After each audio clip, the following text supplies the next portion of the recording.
yesterday at lunch. Beautiful. Check out the erosion. 212, you know what size tractor that is? I do. Problems for Walnut Road and Might be stuck on property. Stuck is it need get it heck out running. Unable to move. Nothing. I mean it's just the same with building. I have a starter. I'm putting a new starter in. I've already put a new starter in. It worked for a while. So I got Check your batteries. Because low voltage. Yeah, that. And like the subdivisions, we really are increasing. And that's just going to be You know what? I got to the job real cold. I don't think low plug or whatever. This one has like some We're literally thing, you know, that's like some sort of full stuff right now. Some of them are different. Some of them are will heat. again, it's all regulated. Like Your filter pre-injected. Okay. Right. Okay, some of them actually have low entire space inside the cylinder. Fire. Pressure. Yeah, right. So if it's already warmed in the cylinder. Cozy. Gotcha. This lot of thing them has like a fuel. little.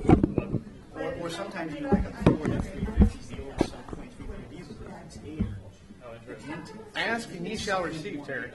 It's all different methods. Anyway, well, whatever. So much space here. It's not working. Let me get technical. It's not working. I had, So I'm there going. I had one of those old Chevy conversion to diesel. Oh, really? It was on the first when they took a gas engine. Right, whenever you're ready. Okay, let's begin here. It cracks. Cracks. Order. It's like peanut brittle.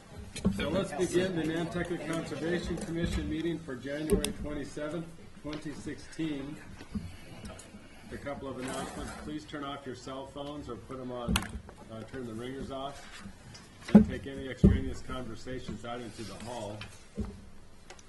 We are going to be making a recording of this meeting, both an audio and visual recording, and if you wish to record any or part of the meeting, you need to let us know.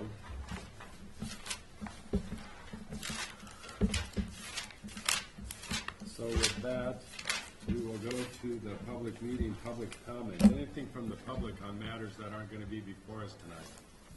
Yeah, Ms. McKinnon, or Molden, one of us two. I have a question, actually, just in light of the storm on Sunday. I was wondering if, and maybe Jeff, I'm just asking for this, knew when the commission might expect to hear from Sponset Beach Preservation Fund with their as-built information. I'm just hoping that they were able to do the surveying before they lost the sand out there this past weekend. I think that one of our big concerns is that the commission's able to come up with a way of not just documenting how much sand's delivered to the site, but over the course of the year, finding a way to determine how much of it actually makes it into the system over the course of the year. So obviously getting the initial as-built and then sort of following up to see how the sand template changes over time. Sure. So I was trying to get them scheduled to come in with that information. We're kind of trading some information around for the first meeting in February, which would be the next meeting. So hopefully in 2 weeks. But I'm trying to make sure that we're going to get all of that information in advance for everyone to look at. So if they come and there are specific questions, no one's trying to do it on the fly. So that's where we're at.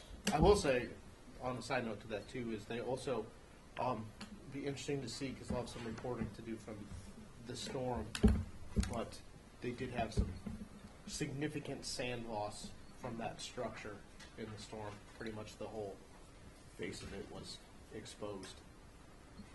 By the end of the storm, then there was a pretty significant gully that ran down the face of the existing bank across the geotubes and down. It didn't look like there was a lot lost from the top and as a whole, but there was one section specifically that had right where the viewing box is, the viewing ground, a pretty significant gully that washed itself out, deposited itself onto the beach, and then got washed out down the big channel. So, other than that, there wasn't a huge amount from the top, but hopefully they might be able to include some of that preliminary information as part of that. So we'll have to see, but whatever they put down for their initial construction is now very much not there. The vegetation hold up on the bank for the most part? Real patchy. So, Yeah, we kind of expected that. real patchy. Okay, thanks, Jeff. Anything else from the public? Okay, so that'll take us to the public hearing. Notices of intent and the following are continued. Lily Pond Realty Trust at 27, 29, and 31 North Liberty Street, as well as Edwin Schneider Realty Trust at Lynbrock's Court. Both of those, they're all continued until February 10th. So real quick on the first three, Mr. Chairman. Something we've asked, because that's a matter that's been held over for a very long time now, like 20 months, from its initial filing. We're doing a little review on who's eligible or not eligible to sit on it, but also in case there's anyone here for it or anyone watching on TV, that's a hearing that when it finally comes back in front of the commission to be heard, that we're going to be requiring it to be completely re-noticed as far as in the paper and to abutters. When that's going to come back, my concern is have had turnover since May 23rd, 2014 when it was filed, that we may not have commissioners to sit on it and then would take a withdrawal and refiling, which would have renoticed then too. But This was the one that they, up there where they were gonna move that barn out and had all the issues with, is that one? yes, it's been the controversial side. Okay. Yeah. Without getting into too much detail. Yes. So, we've had a lot of calls about that one. When every time it appears on the agenda, we get calls. So I just wanted to let you guys know that that's something that we're just requiring them to do. So if there anybody here in relationship to those two matters that can't come back on the 10th or would not care to send in written information? Okay. And we also have one of our minor mods, Oak Hill Investment LLC at 341A Matticat Road is continued till the 10th as well. Also, that one's appealed because that one is continued because that minor mod was filed just prior to an appeal being filed. Oh, it's appealed. So that order isn't active to be modified, so it's kind of sitting in limbo. Okay. Got to have an active permit before you can change it. So we're kind of on hold. Okay, so then that takes us to Quidnet Properties LLC at 84 Quidnet Road.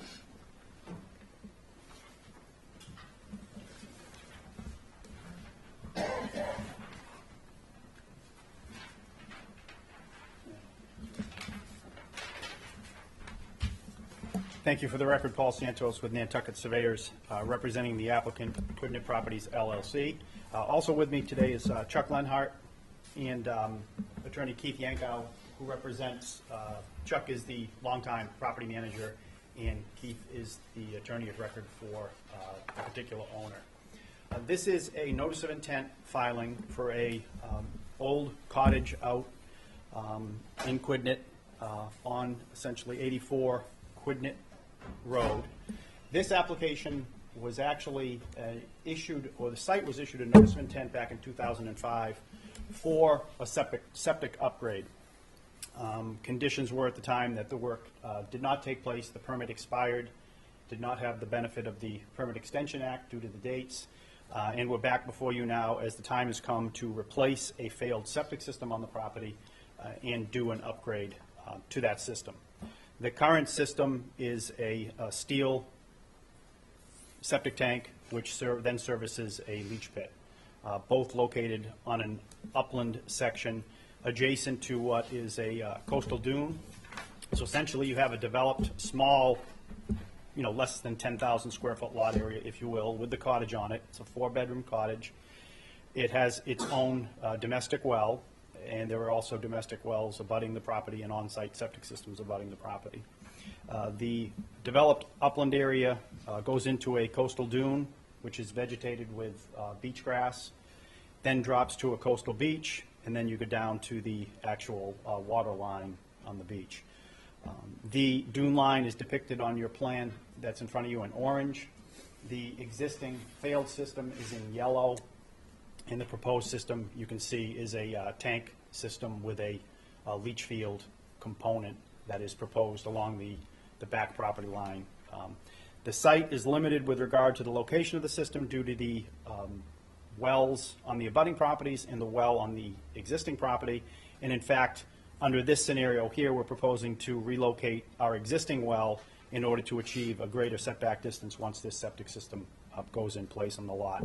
The circular radiuses that you see are 100-foot radiuses around the existing wells. Those are Title V or State Environmental Code setbacks with regard to the distance from the potable water source to the septic system. The application itself does require waivers. We have requested waivers under Section 203B, 2 and 5, which requires the 25-foot no disturb zone and the 100-foot setback for a septic system from a coastal resource. In this case, that would be the coastal dune is actually the resource in this area here. The area is above the regulated flood zone, so we do have flood zone on the property. However, the system is located above that area, and we're asking for these waivers under the provision that the project will not adversely impact the interest identified in the bylaw, and there are no other reasonable conditions or alternatives that would allow the project to proceed in compliance with the regulations. Whereas the area with regard to the well setbacks, property setbacks, building setbacks, we're pretty much limited on where we can put this septic system. The system itself is about 130 feet or so from the current rack line, which we located within the last few weeks out there, and you can see that rack line is on the plan. That's the actual water line or mean high water line that's out there presently, and we're about 130 feet away from that. We are less than 10 feet or so from the edge of the coastal dune where the system is proposed. We do have a DEP file number. We also have had to file with a leaser application with NHESP. We do not have our response from them, so we'll continue our hearing. We'll request a continuance of this hearing after my presentation and any questions that you may have. The one item I think that's remaining with regard to the aspect of the application is the 2005 proposal was submitted with an IA technology or a septic system. And it was a Septitech system for the particular site. We, however, we're going to ask, we would like to discuss with the board their requirement or the waiving, not so much the waiving of the requirement, but the Board of Health, we feel, is under their provisions would not necessarily require the IA component. The lot itself is serviced by a well and a septic system. It's a grandfathered 4-bedroom dwelling. We are outside, though, the Harbor Watershed Protection District. We are in excess of the 300-foot setback from any type of pond that would require an IA system, which in this case would be Sacagawea Pond, and we're over 300 feet. So we're in an area that's not necessarily nitrogen sensitive. We're essentially adjacent to the Atlantic Ocean and not the other criteria that we typically would have in a nitrogen sensitive component we don't necessarily have. The well and the septic are grandfathered. That's why typically in certain areas they don't require the IA upgrade on a grandfathered particular lot. So we would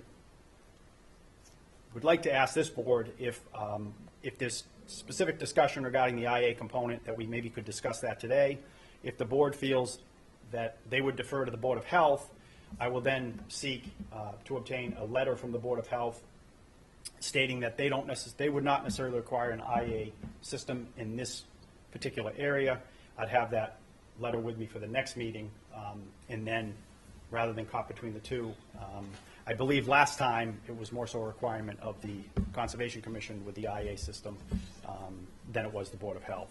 So we'd like to open that up for discussion, have a discussion there, and I'd be happy to discuss any other component or aspect of the application that you may have. The system itself, with regard to soils, it's a sandy soil area. Groundwater is not a concern. It's not a mounded system, if you will. It's a gravity-fed system. If it was conventional, in which the system would be buried in the ground would be returned to its natural state. There would be no mounding. You'd have your 2 to 3 feet of cover over the system, and the system would be below ground. The elevation of the ground in the area of the system is about 25. The HWH maps in this area show the groundwater at about elevation 2. And there was no groundwater present, or indications of groundwater present when the soil was tested at the time the system was originally designed. The groundwater flow direction in this area is pretty much from east to west, from Quidnet Road to the Atlantic Ocean. It's not towards the pond. It's basically a groundwater flow direction is in the area from the street down to the ocean itself. So those are all kind of criteria that we typically would look at with regard to the IA systems, and none of those kind of trigger, we feel, the need for the IA system. Not that it matters to you, but it's probably the difference between a conventional system and an IA system in this case is probably a $20,000 item. The system itself, as I said, steel septic tank to a leach pit. What we were proposing is a conventional 1,500 gallon septic tank to a standard leaching field. And I'd be happy to answer any questions that the board may have. Any questions for Paul from the commission? Well, when is the last time you got the opinion of the Board of Health on this? I've spoken to Art within the last week. Within the last week? Yeah. I just asked because I was curious with sort of some of this new. I double checked with Roberto as well. Yeah. Director. I will say this is a very similar situation to what we see down in Codfish Park, kind of below the bank that's there, where the Board of Health has been requiring standard systems. We've approved a few standard systems in that area where it's not going to a mapped nitrogen sensitive area. That's kind of how they've been handling those in situations just comparatively up in Wauwinet, where we'll see where some of those spots are bordered by the harbor and the ocean, and no one's really sure which way groundwater is flowing. Those have been situations where we've still typically been requiring to have IA systems, or have been looking at IA systems before we're not sure. So, and in the harbor watershed, there'd be no question. The new regulation 64, which took effect 2 or 3 months ago, it's a mandatory on an upgrade or a sale in the harbor watershed to an IA system. And that has to do with the harbor and those areas there. The other issue too is anything within 300 feet, Long Pond, Sacageur Pond, anything within 300 feet of the ponds. In these cases, whether they're upgrades or not upgrades, that's a mandatory IA also, because you're within that 300 feet of the pond itself. In this case here, and the concern typically with those IAs is the nitrogen. And in this case, when you look at what the nitrogen concern is here, you've got the ocean, you've got a low groundwater table, and that's typically why we would look at the IA. And if this was a vacant lot or that was being built on under a grandfather situation, you'd need it because of the well and the septic. But again, typically what they've held is you've got, and we do this in Tom Nevers, we do it, if you've got a 4-bedroom grandfather system and you're upgrading, they're not going to take bedrooms away from you and make you upgrade. It's anything. Again, what's better than a failed old pit is better than what's out there. It's in the right direction. How close are we to Sacageur Pond? I want to say at least a couple thousand feet. It's quite a ways away. Yeah. That much further. Because these lots, I mean, I looked at the photo. It's a pretty substantial amount away, and the groundwater flow directions this way. The pond is over here. My other question: what does this brush involve? Where this is going to go? Because it looks like then you are into dune grass. So are we going to? No, actually, it's not into the dune grass. The dune grass is basically at the limited dune line. If you look at the picture, there's the photos. No, but I have actually. Because it looks like that might be the only yeah, that's a lot of substantial growth.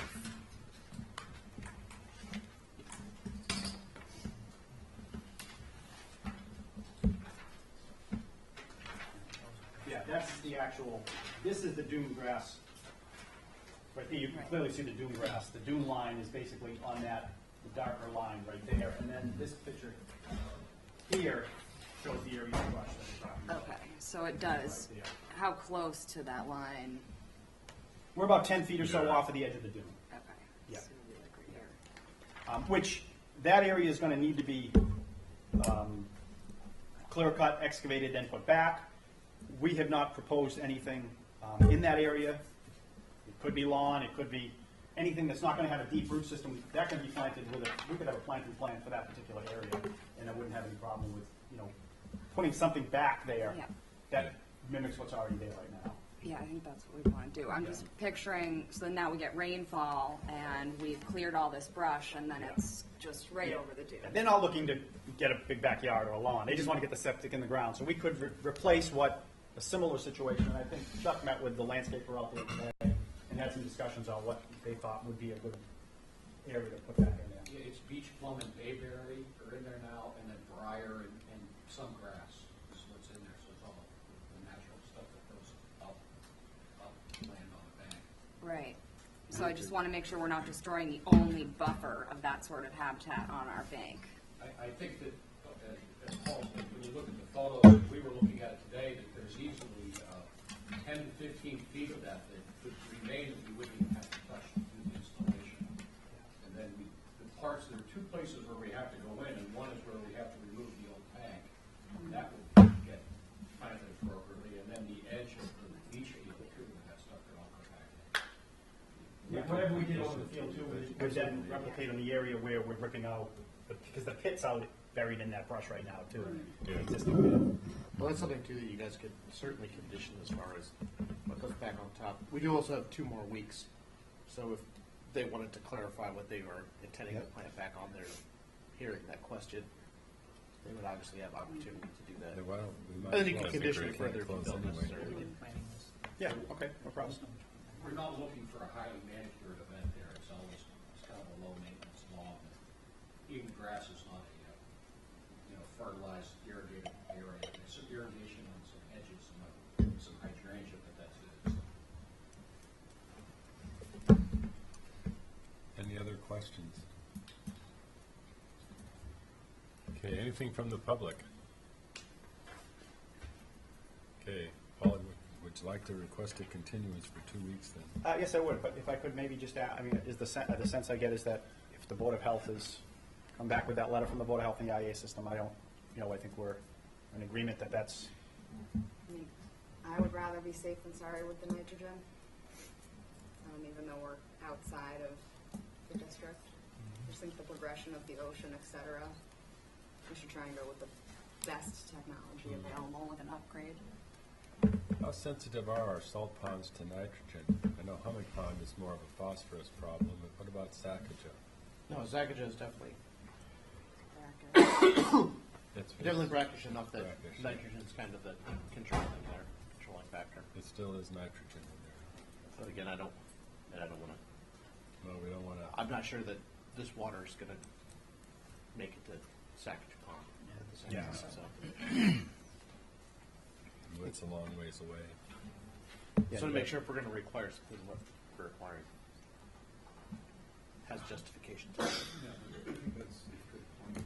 But the other, I'm slightly confused as to how close to the top of the bank the actual work will be taking place. this scenario here is the original approved septic system that was on the lot. It's within it's 10 feet to the top of that coastal dune. So are you going to have heavy machinery actually on the edge of the bank? No, because the way the system is, it's not a mounded system, so we don't have to over excavate. It's basically trenching, and then the system goes basically in the trenching. There's no over excavation. In a mounded situation, you'd have to excavate for the system and then a 5-foot regime outside of it. But in this case, we're in the layer we want to be in, and it's basically a trench, system's in, and it's backfilled. And I'm actually looking at a little bit, this system was done as a leaching field. The technology's a little bit different with regard to chambers, and I'm trying to shorten it up and make it a little bit narrower too, before we go, back to the Board of Health to get another approval. So.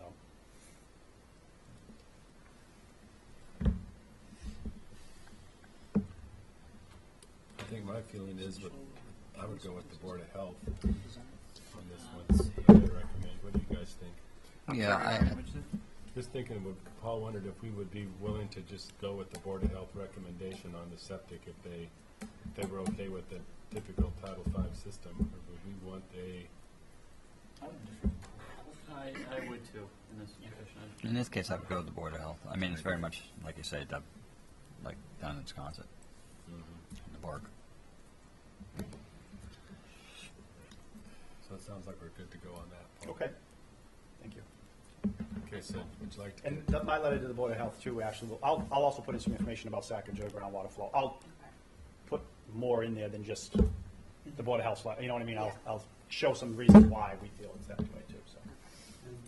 And let us see a copy too, or? Oh, no, you'll have, yeah, no, definitely. So, sorry, I'm looking here. All right, so just because we had a continuous request to the 10th of November. Okay, unless I hear an objection, we'll continue this to the 10th. Okay, we'll see you then, Okay, Paul. thank you. Thanks. Yeah, If it makes you feel any better, Ian, at the Board of Health meeting a week ago, our new Board of Health Director, Roberto Santamaria, was called by his chairman, Ricardo. Oh, 4 times.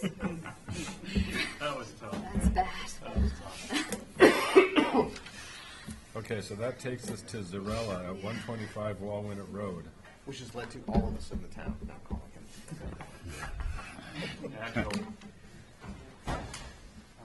Thank you again for the record, Paul Santos. Nantucket Surveyor is representing the applicant, Ronald Zarella. Which one are we talking about? 125. Okay, so this is an application for 125 Walwinnet Road. You actually, the next application is 129 Walwinnet Road, which is basically a duplicate application. There are two properties owned by the same owner on Walwinnet Road, but we'll talk about 125 first. This is an application, a notice of intent filing, for the installation of seasonal sand drift fencing, if you will, which is basically just the standard roll it out fencing on a seasonal basis to be placed at the edge of the dune, at the dune coastal beach interface on this particular property would be 125 Walwinnet Road. Does require, we do not have a DEP file number. I do not have a response yet from NHESP. The application itself does have also, does in it though, kind of a general site plan of where the fencing is. There's a small diagram of the typical, if you don't know what basically what it is, it's just, it's a temporary fencing. It's not the standard, timber 2x4 permanent standard fencing. It's just seasonal. They'll put it in, take it out at the end of the season, just in a way to protect that the dune area along the ocean side of the property. That's the application. I know many of these fences just get put in on a yearly basis without a permit, but we just wanted to do it under the permit process, and that's what we're asking for in that particular under the 125 road application. As I said, we do not have the file number. We do not have an NHGSP review yet, but I'd be happy to answer any questions that you may have. A standard single, double row of seasonal sand drift fencing along that backside of the property. Any questions for Paul? Like snow fencing? That's it. Yes. Basically, Yeah. roll out snow. Yeah, there's a little picture right there. That's all it is. Yeah. And it will be removed And entirely. it will be removed. Yes. How's it staked? I think they actually put it in with a 2x4. I think they attach to it. I think it comes rolled. They attach to a 2x4, drive it in the sand, and then attach to it. Is typically how they've been doing it. That's the ones that I've seen. That's how they've been doing it. So, I mean, a lot of typical has been those painted steel posts, those green posts. Yeah, I don't know. And, yeah. I've seen them left. Let's get- They're rusty. Let's get Yeah. nasty. They're not, Yeah, What's the I got a elevation of call our from dune somebody. here? they're not very appealing on the beach. You can do it Is with it wood a sticks. dune? That's a high. that dune. You're on Walwinnet Road, so it's a very high dune. You walk up to the very top, and then you drop down quite a bit. Right. Back down to the ocean. Yeah. So Paul, I had actually the topo from the 129 application that I did. I had a topo all the way out. It just looks like we're getting a lot of sand migration back in this whole area. That I don't know. It's how far the tide. Yeah. just feel like the beach is trying to be beach, and we're gonna put a fence in the middle of it. Well, it's up against the edge of the dune picks, I mean, it picks up, if you look at the photos, I mean, you're basically standing here, then it's a climb. So it's at the toe of the slope. It's at the toe of the slope, basically, is what you have. It's not blocking any pedestrian access back and forth, and then again, it comes out, you know, April, May, whatever the season may be, in the summertime, it's gone. Right. Yeah. It's just the winter storms. I feel like I'm seeing sand overwash here in this photo from winter storms progressing that maybe have been going over this line of the dune. You know, it looks like we don't have vegetation really as much here, and that's maybe, I don't know. I Yeah, feel no, like it's I'm picking up vegetation on track. right up to the edge of the, Yeah, I would actually like to see a plot plan. And I sort of feel this is the thin edge of the wedge here. And it seems rather vague, it's not actually drawn out so that we can actually see it. And I'm questioning the reason why he feels he needs it. And what effect it's gonna have on the neighbors, so. I'd like to know rather more. well, current mean high water, edge of the dune, and the elevation between the two is, I'll provide a more detailed plan for it. It's not really an issue. We're gonna come back in 2 weeks anyway. We'll say a lot of the neighbors have already got theirs in, but. Yeah. They do already have them in? When you walk the harbor coastline, people do whatever they want. Yeah. It's like gross. And I think we'd want, if it's gonna come out, we probably want it out by April 1, just. Oh, yeah, that's all basically, you go in and typically, maybe you go in January, you go in into December, and then it would come out by whatever date you want, I don't know if there's been plovers up there lately, but we used to have plovers up. Occasionally. Yeah. Traveling around. So, Can I ask a question, Mr. Chairman? sure. I don't often do this. Is there an idea or kind of a criteria you guys are setting forth for, obviously, if it gets buried completely, the level of disturbance for removal, or monitoring that's going to go in through the winter, that if it starts to get buried, to either mark it out or extend it or move it? Because I think, as far as our standards go, if it disappeared beneath the grade, to disturb that and take it back out, I think would be problematic. It would be problematic for you guys at best, but I think that's something that if you're going to be providing additional information, something to food for thought. I just thought of, I didn't think of that before, but it just kind of hit me. Right. I wonder how many of these things actually come back out, as opposed to just getting lost as debris. Very few. Right. Most of them And are that's what I'm lost. kind of picturing, is That's first why big I storm, like this the thing's best in the space. harbor anyway. I mean, that they're not putting good enough that they're getting washed out. Yeah. That, again, kind of speaks Is this to the on the why. harbor side, or is this up in Wallwinnet? This is in Wallwinnet, but it's on the It's on the ocean side. Oh, it's on the ocean It's on the side, ocean yeah. side. Yeah. There are, I venture to guess there are probably hundreds of pieces of snow fence that are in or have been installed or around. A lot of times when we've asked questions about it, we get well, we've been putting this in every season since 1960. And then it's a very difficult issue to enforce, because as soon as they start going into, well, it's grandfathered, it's not something that you can apparently see or track on aerial photos. The question of, are they working? Well, that's a different That's question a whole altogether. other question, yeah. But Typically, they're running them. I will say it's always, They're boxing an area. They'll box that area. Yeah. it's one of those things where it's always been the bit of the bane of existence that they are in and they are around and they are in a lot of spots. And it's difficult it's a very difficult issue to enforce. I do think we should stop letting people use those metal poles, because I had got a call from somebody who had to go to the ER because she stepped on one of those poles and needed stitches in the bottom of her foot from they rust off, and then they erode out, and then, they break, Well, it's something you could certainly, that's a simple condition if that's this were easy to to get a positive permit at some point, or to condition that the We post. didn't do the sidewalks on Monday, right? No. So we'll do that, but that Monday before the next meeting, It's a good idea. Yeah, we'll go I out. think would be a good idea. Get this one back on and let's do the sidewalk on this one. Yeah.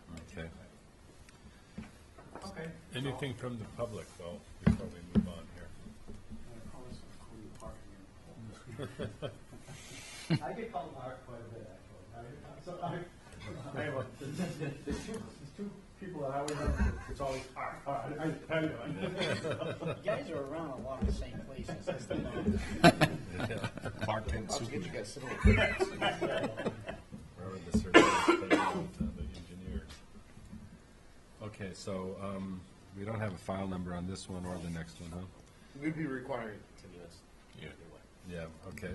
If there's no further questions, Paul, you want to continue? Yes. 2 weeks?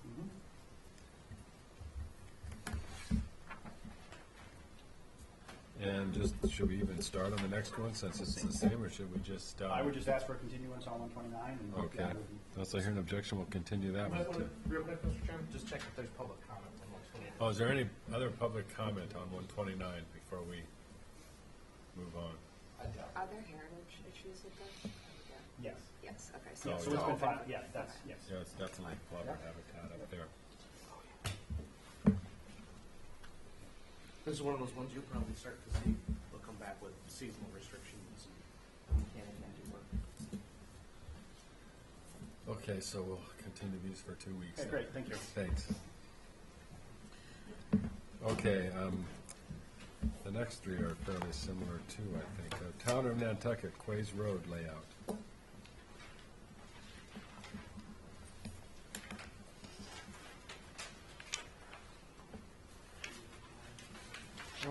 I have one small one. You can throw the other one out there. I'll use this one with you. Perfect.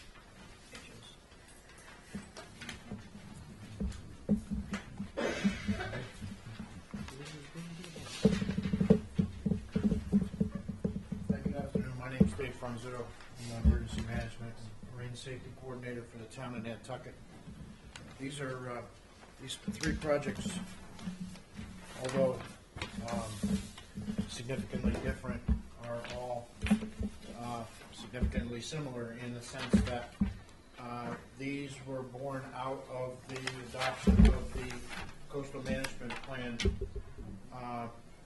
and these were the three most critical erosion areas that were identified in the plan. This one obviously is at the end of Quays Road. Quays Road is, you know, out before you get to Pulpus Harbor. You can see from the photographs, and the photographs were taken from the coastal management plan, it's significantly more eroded now. But what we'd like to do is within the road layout is fill this area with rock, cobble, and sand, plant it with salt tolerant plants. In this particular site, as you can see on the plan, do you need a plan?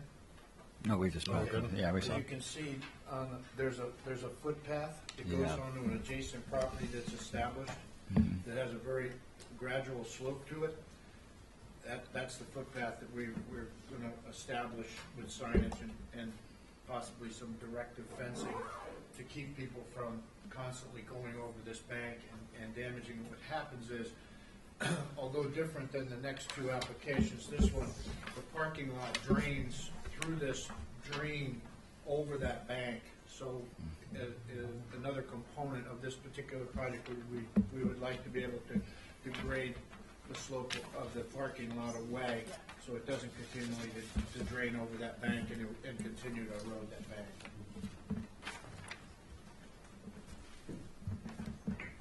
As also part of the coastal management plan, there's continuous monitoring and a photo record that was required within that coastal management plan, but it was adopted by the Board of Selectmen. So rock, gravel, and sand will fill in here? Yes. Back where it's eroded out. I would rather see a soft solution to that. I think the water runoff is gonna bring the gravel just forward. Like when I look at Monomoy, that's what's happening. All the gravel that's put at the top is just spreading along So what is it, a soft solution is sand? Or like the core Core bags or tube, core bag, yeah. Or bags along the, and then back it, even back perhaps it with logs sand? if necessary. Right, but the something- logs where you could plug with plants over. Yeah, I see. and, Because this is encouraging like hard structure. it's basically becoming Yeah. a hard structure, which, I'm not sure. Part of the other issue, excuse me, Mr. Chairman, part of the other issue is that entire length of beach, from Bassett Road down to Quays Road, where we're talking about, is all hard armored Right. with bulkheads. Every single property has a bulkhead, and this is the return on that end. Yeah. Okay, which is something that I know that, and you've had many discussions over, for many different projects, but this if you look at that one photograph, that's the end of that bulkhead, and this is the return. So it's the public, pardon my Ex- language, gets screwed by these private projects, but it doesn't mean that. No, but, you know, only because I've been involved with this stuff for a while, I'm able to, say that clearly, that's the situation here. This is the return on the end of that hard structure that runs that entire length of that beach. Can I see that picture? Although if we keep armoring it, I mean, I agree, and you couldn't ask for a rockier beach, my gosh. But I mean, Oh, right. It is. yeah, but It is rocky. bizarre. Yeah, although you would, if we do armor that access, it's just going to erode. It's just going to carry the erosion to the next point. So I mean, I think a soft might be actually a subtle way to ease it off a bit. So put the core Yeah. logs in there and back them with sand. Yeah. The other issue is you're gonna see an application here, next week from one of our consultants for the dredging, into the entrance of Pulpus Harbor. All of those abutters have not been able to agree on easements for us to put the sand there, therefore we're gonna put the sand in a barge, dewater it, and use it for other breach nourishment. They turned down the free sand bait. That's another project that's coming in front of you. It's a shame. Interesting. It's this area that we're talking about, which I was gonna use 300 cubic yards of that sand for this end. That Well, sand, the core bags would still need to be I topped mean, with wouldn't something. the sand match beach sand better than pit sand anyway? For these projects to replenish sand with? Can't that be a requirement that the sand would be a better match anyway? That's not necessarily It probably. true. Depends on this. It's gonna be It pretty fun. depends, and it depends what's coming out, because what's coming out of that bank right now is that parent glacial till that's coming Yeah. out, and the stuff that's gonna be coming out of the Pulpus Harbor Channel is probably a lot more sands and silts that have settled in there over time, and not as much. the issue with Pulpus Harbor is that's when we dredged in 1993, was put adjacent right there on Quay's Point and what's filled in, and just for 5 seconds of history, that was almost 38,000 cubic yards that we dredged out there.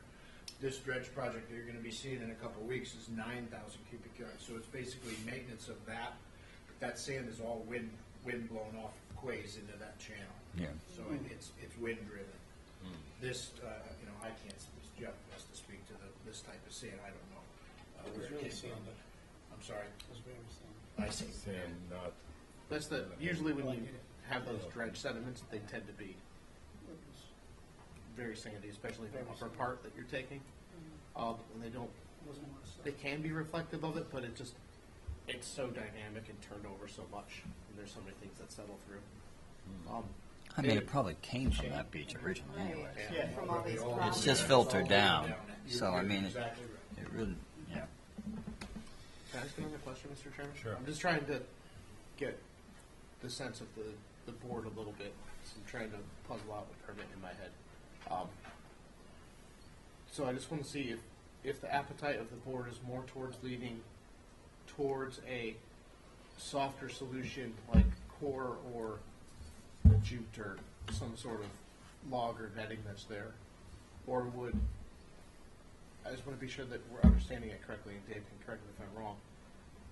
If we looked at the material that was coming from the bank and replaced that material within that gully with the similar material and planted that, would that be more desirable to the board? Because I just want to make sure I'm not misunderstanding. When you say sand and gravel, it's similar to what's from the bank, not large stones No, or it's riprap, exactly or what's like road coming gravel. out of that bank. Where's it coming from? I just, It's again, out of the, if you look at this picture, you can see it's all gravel, it's all coming out of that bank. so you're gonna push that gravel up, you're getting gravel from somewhere I'm else. gonna have to add material. Yeah, I'd rather see core. How about sort of a combination, like a core lower and then a replanting and filling above? Well, the reason I ask is because Yeah. typically from what we've permitted, when we look at core installations, there's still going to be material added to cover the core because it's so, UV does such a number on it, Yeah. that it's going to require cover. And if we're going to be permitting cover material for it, I want to make sure that we're putting in an order the appropriate cover material. Misspeak with that. This, to me, seems like another good place to go on a site visit. Yeah. Have a look at That's this. a great I feel page. much more Just a second. comfortable actually seeing it in person. So I apologize that you haven't been out there. No, it's a dynamic. I will say if we would have got That this was Monday, bad weather. I went out there, you would have seen a big pile of snow. So that was part of the reason why some of it got canceled is a couple of the sites we looked at, like the gully was full of snow and there was snow on the face of it. We would have been looking at a big sheet of white. When So do you typically do those it visits? would be the Monday before, so it'd be the 8th, February. The 8th. Yeah. Okay, sure. Emily, you have a question? Yeah, thank you, Mr. Chairman. I'm just a little confused, and generally I'm supportive of these projects and what. Emily, would you please introduce Sure, yourself? Emily Golden for the Nantucket Land Council, sorry. And what they're trying to do, because I sat on the coastal management plan. But I feel like it would be helpful if there was more information on these plans, because I don't fully, my understanding of what was being proposed doesn't sound like what your understanding is of what's being proposed. And I think going out to the site would be helpful. I was there on Friday before the snow. But I was under the impression that when it says to fill in the gully, that it was just going to be filling in that gully up to the current face of the bank. But Dave, are you proposing to actually build out the face of the bank? No, just. Or just fill no, just in fill in the that- gully? Just fill in that Which eroded. is sort of Yes. perpendicular to the face of the bank. So Right. when I hear the commission talk about 4 logs, I don't know if you're imagining in front or on the face Yes, of we the haven't bank. seen it, so we don't know. That's what I thought. Right, and That's I how I don't think Yeah. that's what's being No, proposed. no, and also what you're gonna see when you get down here is, I don't know how you would anchor those, because, it's really heavy on with it. But I think the site visit would be a Yeah. great thing, Because I think that he's just looking to fill in the gully. the gully Right. and not necessarily do anything along the face of the bank. But you're also gonna change the parking lot pretty, right? Right, and I. I just, Because it seems like everything's coming I down don't the understand how road. it's It's all gonna get running, planted. it's running down the road. It's just gonna across keep the running parking out. lot, which is what you're gonna see exactly on the next 2 applications, but it gets even more exacerbated because the water's being pushed across the blacktop. Yeah. Right, and that's happening in Dave, my where do one you, too. sorry, where do you figure on getting the material to fill in the gully? Do you need the W guys something that's pretty close? It'd be actually interesting to see that, too, if we can get a kind of sample of that.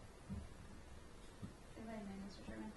And then just one other thought as well, kind of building off of what Commissioner Shimpu just said. I assume the work would be done by the DPW? Yes, Um, that's my plan, because this is part of the grant, and that's part of the in-kind service was to offset the cost, was the DPW was gonna do. So I think for this application and the next 2, but without having to repeat myself, I think it would be great either through conditions or maybe through a revised plan that shows some additional information with grading.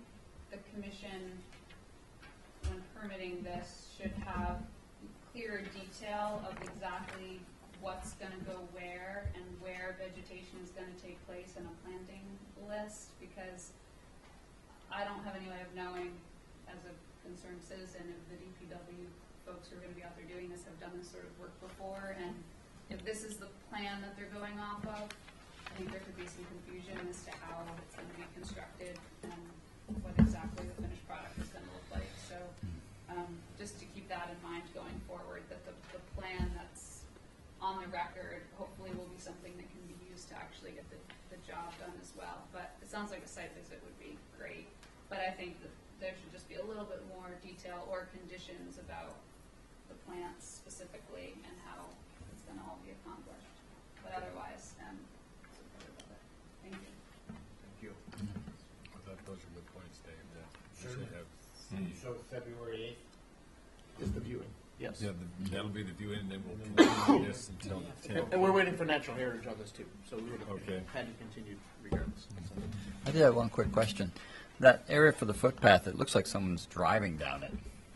Is that, I don't know. I mean, it's really wide. It almost looks like track. There was tracks in the snow when I was there. Really? Vehicle tracks? Yeah, I don't know. Yeah, I mean, it looks like a really wide path, like maybe a pole or a boulder. Might be necessary when the time comes.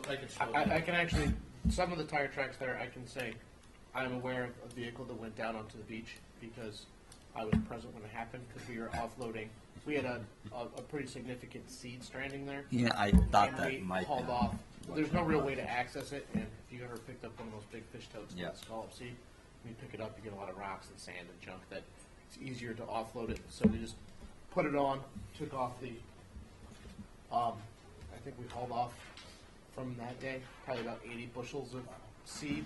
Yeah. So we went It's a doggone down to shellfish. You know, I wasn't going to say, Which I used to be. but it's actually come to mind. They I did thought ask it before they drove there on. was a ton of seed down there a week Okay, let's come ago. back to order. So now we'll move on to the Town of Nantucket Nantucket Road layout. This is very similar, although not as, I believe these are, next two are a little bit more straightforward. These are literally at the end of the road.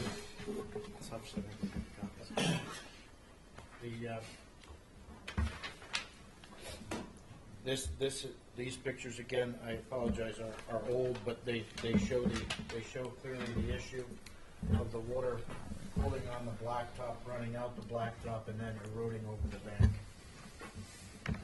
And it's gotten worse as time has gone on.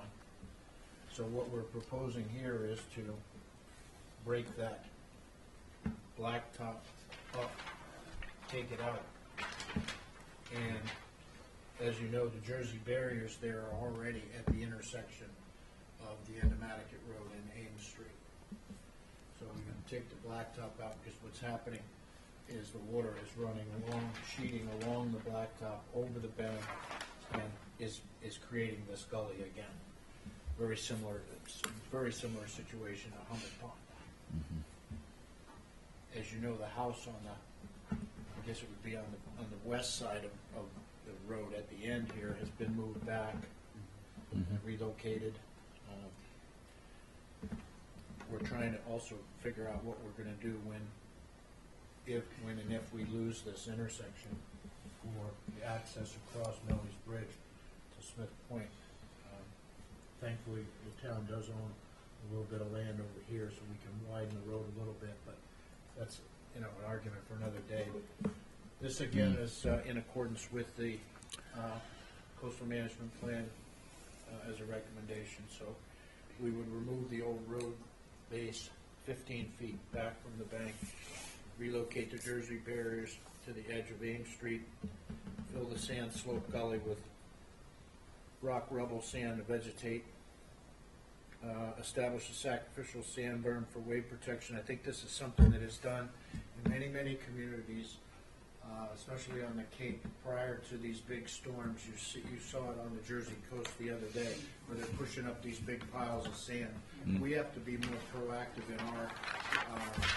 in our pre-storm preparations in establishing these sand berms to try and protect these areas. So that would be a sacrificial sand berm. And then install signage directing the access. There's already an access that has been established over on Chicago Street. I'm sorry? Chicago Street. Chicago Street. which is where we want the folks to be. That's where the signage is, that's where the lifeguards are, that's where the porta potties are. That's all the stuff that used to happen at the end of this particular location. So, not to hop in, but we've talked about it a couple times, and just to help a little bit. So one of the ideas that came forward in the coastal management plan was to start identifying areas like this. There's a few in town and areas where our previous disturbances are now causing more harm than benefit. This one and Hummock Pond Road are two that were obviously identified, with the idea coming from the coastal management plan that before we get into a spot where we're looking at doing armoring and, you know, more aggressive solutions to say, let's remove the disturbance, let's put back beach grass, beach plum, bayberry, stuff that will go at the top of the bank, get the water to grade away from the bank instead of over, instead of just racing down blacktop, pull back and say, let's make them a real goal at measured retreat. And I think the next application will do it a bit more, but where they talk about Hummock Pond Road retreating and saying, well, let's, you know, draw the line in the sand, so to say, create vegetation and stuff that's undisturbed. So if it starts to come back, it's not the end of the world. And then if you get to the Jersey barriers, if there's some sand that was put there, it can take that sand out and hopefully keep from getting onto the blacktop and making it worse. Is the And kind of the thought behind, and what that committee kind of came up with for identifying some of these spots around the island to deal with, for just public lands. And I would hope that it would be conditioned such that sand, that sacrificial sand berm would be maintained over time. You know, that, again, I'd much rather take that sand and put it back in the system, or put that sand into the system, rather than overwashing the road, and then we end up losing the end of the road, and then what do we do now? So, I mean, I'd like to have it conditioned, so the town is forced, because I'm not gonna be here forever. I want the town, the town to be forced, so to speak, to maintain that protection there. And again, a site visit would be helpful, because the dunes on either side are quite high. Yeah. So it needs to be continuous. Yes, yep. I mean, that's a long-term sand budget you're gonna be talking about then. Well, I got 9,000 cubic yards from Pocos Harbor that I'm gonna be able to move there, Yeah. because the abutters didn't want it. Yeah. Something that makes me nervous is, there keeps being the mention of the filling with sand, rock, and rubble. And the thought of the DPW putting sand, rock, and rubble is really scary, because I've seen a lot of what's being dumped on our bluffs and edges, and there's like crushed up asphalt Oh, no, mixed I in there had with that it. discussion with the DPW director literally on Monday, and it would not be crushed up asphalt. It's sand, I rock, and think- rubble. Because I purposely asked that question, and apparently they're using that for other purposes, grinding it up, putting it back into the asphalt mix. I said I would never allow that to happen. Well, that's something too that you can condition as far Yeah. as, you know, pre-approval or on-site material or on-site approval. I thought that would be just horrific to have that in there. So, And the salt-tolerant plants, I guess I need to see more details on this plan as well, just to see, like, I need to see how these plants are gonna stop rainwater from going over. I just think we need to use more constructed wetlands and things like that to stop these problems over. They're relying on barriers and sacrificial sand. Yeah, this is a tough spot because it's open right to the Yeah. ocean. Yeah, Right, I'll the work with erosion rates are pretty significant. yeah. They are. It's averaging about 11.2 feet a year based on the CCM maps. So you're only trying to hold on for a few years until. We're just trying to hold the road. Right. That's, in this particular location, not like the next application, but this particular, that's what we're trying to really do. It just scares me. so is water running down the road for some distance? Is it a down slope to the beach there, or is it pretty flat? No, it's that whole area from Ames Street towards the beach, it's running down there. And it just sheets on the blacktop and just runs along the blacktop. I wonder if there could be Is a way there to a- drain that Can we off divert it somehow. somewhere? All of our public access points are like this. Grading it back at all, is that in the plan at all? or- I don't think, not in No, this not so location. much, okay. Yeah, so I think that's our problem, is stopping the rainwater flow Yeah. before it's part of the erosion issue too. They could infiltrate it somehow Yeah. or another. So can you add this, or would you like to add this to your viewing? Yeah, I think we should see all three of these. I don't know. I've seen Hummock many times, but. Oh, ma'am, do you have a question? Yeah, I live in the house. Please come up. I just wanted to say, the erosion rate is not 11 feet, it's 34 feet so far, since October. And I have it marked off, and I have pictures of every single day of it, because we live there. We just moved the house back, and we actually staked it up after that. And what's happening is, the water rushes down Nantucket Road, obviously the worst couple of days, and then it just pools, and then of course the next thing is we get so much, and we've had a lot of rain, that it floods over the edge, but then it scoops. It's taken out the dunes that are on either the left and east. At the end of night, it goes to where everybody used to go and stand and take sunset pictures endlessly every night. So there's nothing now. Those dunes were witnessed. Those dunes at the end on the west side used to come out, and they were almost a barrier dune for us. But that's gone, and I built up berms and planted it with beach grass and native plants, and that's gone. We lost 34 feet of that. I mean, that's since October.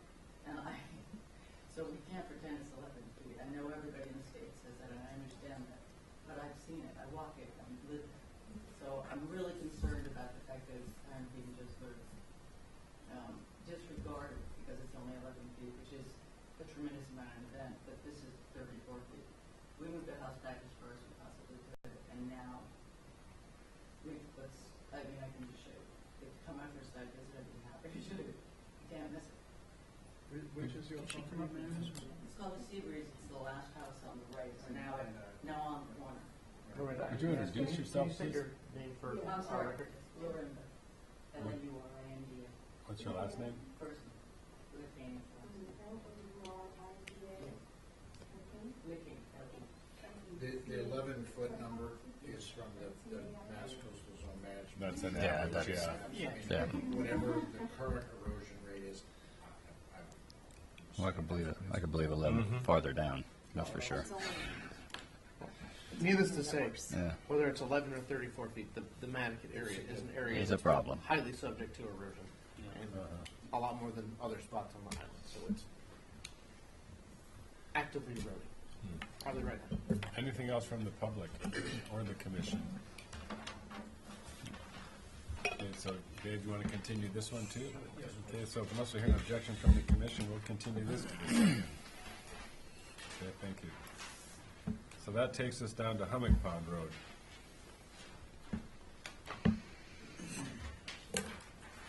Took a beating. again, an extremely similar situation.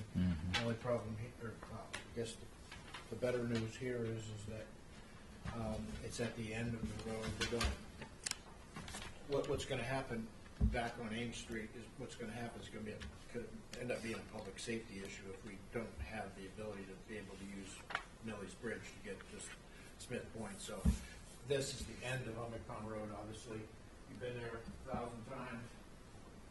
We just want to do the similar, move the Jersey barriers back 60 feet.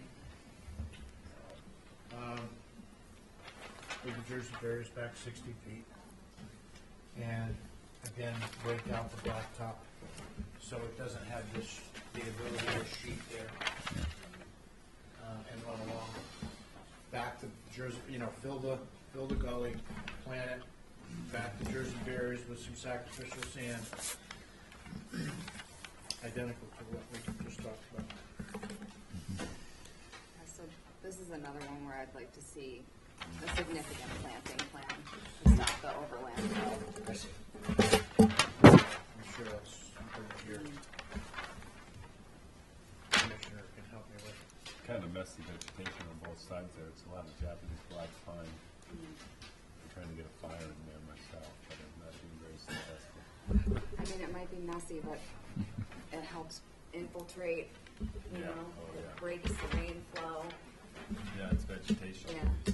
It'd be nice to see some good native It'd be all right plants to in see there. some winterberry and Again, the public access on this particular location will be directed down to the portion where the parking lot is at Cisco Beach. So again, we would stop doing what we've been doing at the end of this road and shift everything down to the more public area with the lifeguards and porta potties and all that stuff. Now, one thing, But in all of these projects is the common thread that we're thinking that it's mostly runoff costs. It is. So I think we have to get to the root of the problem and somehow deal with the grading issues on all of them if you're going to expect any kind of success on what might be planted there even. Well, in Quays, it's the parking lot. Yeah. And these last two, it's the blacktop. So that's what we're trying to address. Yeah.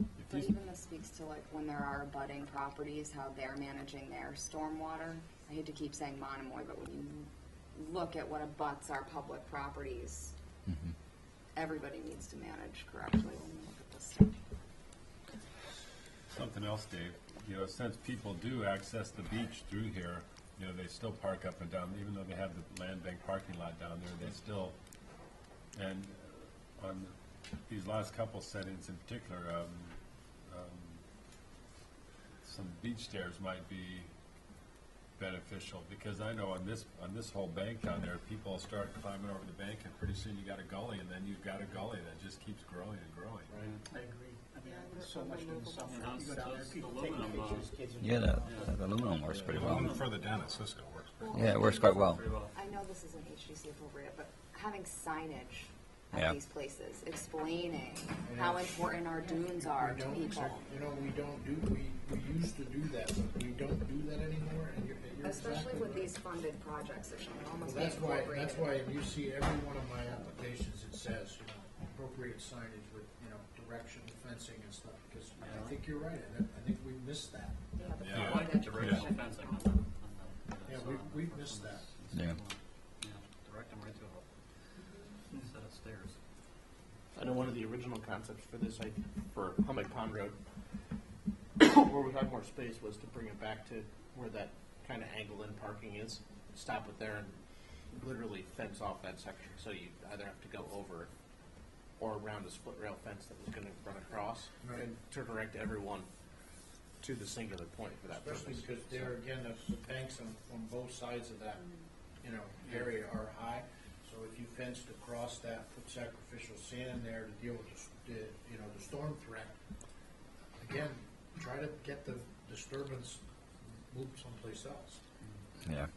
Do you think we could get aerial photos of like 15 years ago of some of these places in I now? have, I can Okay, get just because I mean, I grew up in Cisco, so we've lost entire roads out there to Oh, the yeah. ocean, so. I know some of the discussions that I've had, I mean, there used to be a road with houses along Right. that, running I parallel remember to watching them fall Exactly. into the ocean. Falling in. I have, off the town's GIS system, we can pull aerials from 4 or 5 different year groups. So that would be an interesting progression. So, you wanna include this one also? Yeah, we'll continue this one in a second, that's not an objection. Okay, thanks, Dave. We'll see you in yeah, well, so, I guess.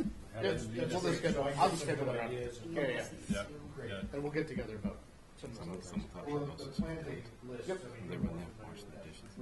thank you very much. Yeah, thanks, good to see you.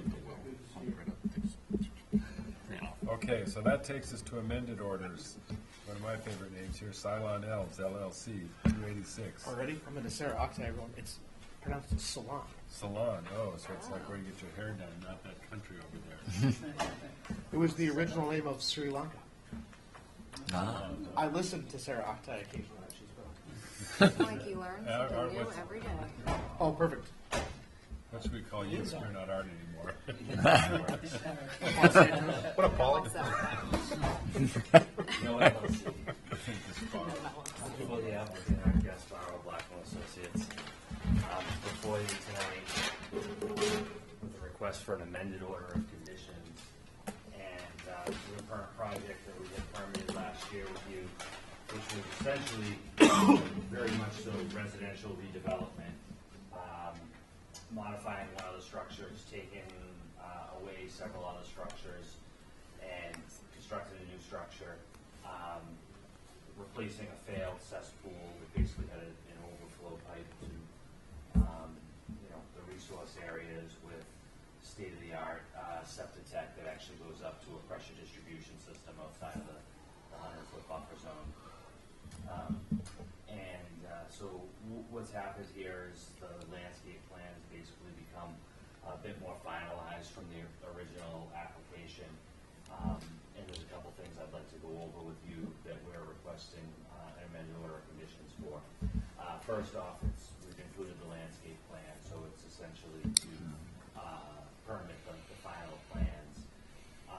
One of the major changes that's occurred or is proposed is that their existing is a head wall with a culvert that always went under the driveway and connected these wetland resource areas. And what we had proposed in the initial application was to replace that with a box culvert, actually create some wetland area, build a ditch and make a natural connection between those areas to get rid of the pipe.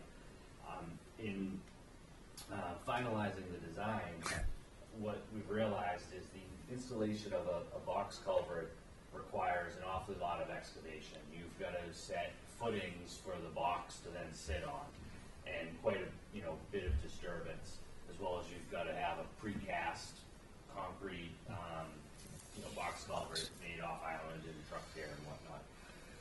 So as we looked at what else we could do, we came up with essentially a span bridge design that would utilize driven piles, and that would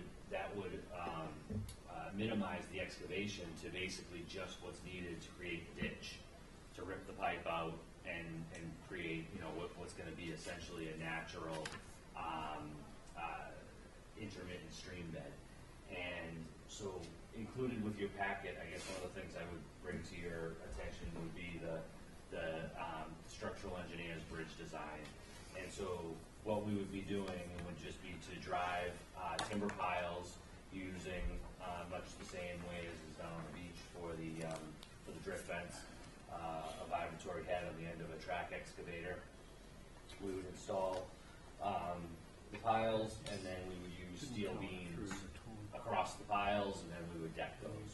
So we're going to create a bridge into the property, and I believe it's a much better solution in terms of your interests because of the concerns that I had really with how do we get it, it can be done, the box culvert and the footings, it's certainly not impossible, but it's a fairly major excavation.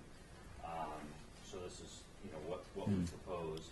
And then as doing this, as part of the final alignment, what we've proposed is to shift it by 3 feet from the approved location. So I don't know that 3 feet, given that we're actually creating sort of a connection through the wetland there, is significant or has any sort of detrimental impact. But that's the bridge. And I guess maybe I should go in pieces in case there's any questions that you have on that. Was it 12 piles? Is that what I count that? Yeah, I think that is correct. And you said steel, but it looks like it's glue lamps. No, it's going to be. I thought he said steel. Oh yeah, no, yeah. I thought they were using steel, but I see now that he does have blue lamp on there. What is blue lamp? Glue. Glue lamp. So like a bunch of layers of plywood. Right. It's an Engineered beam, yeah. Instead of steel, and it's I think a bit easier to work with when you're going to put decking, onto the. So this is the location of the bridge right here. Where's the wetland? So the wetland is back in here. So right now the wetland is these. I'm sorry I didn't color these plans, but it's the bullseye dots, if you will. So here are good ways from the actual wetland bridge. There's a pipe there's that head wall and that concrete head wall that connects them now. And then there's an old pipe that ran into this wetland. As shown on the plan, this 8-inch PVC pipe. So we would get rid of all that stuff. And then this ditch had previously been approved, and we're just going to create again, a natural connection that you would have. Because what happens obviously is that this gets backed up. most of the water flow that I've seen is coming from the bogs, the other side of the road, especially, snow melt and that sort of thing, and coming in this direction, this was all flooding up. So it would, and again, I don't think it's something that you're gonna see water, in that year round. Cause actually, I was down there this summer and this was all really dry.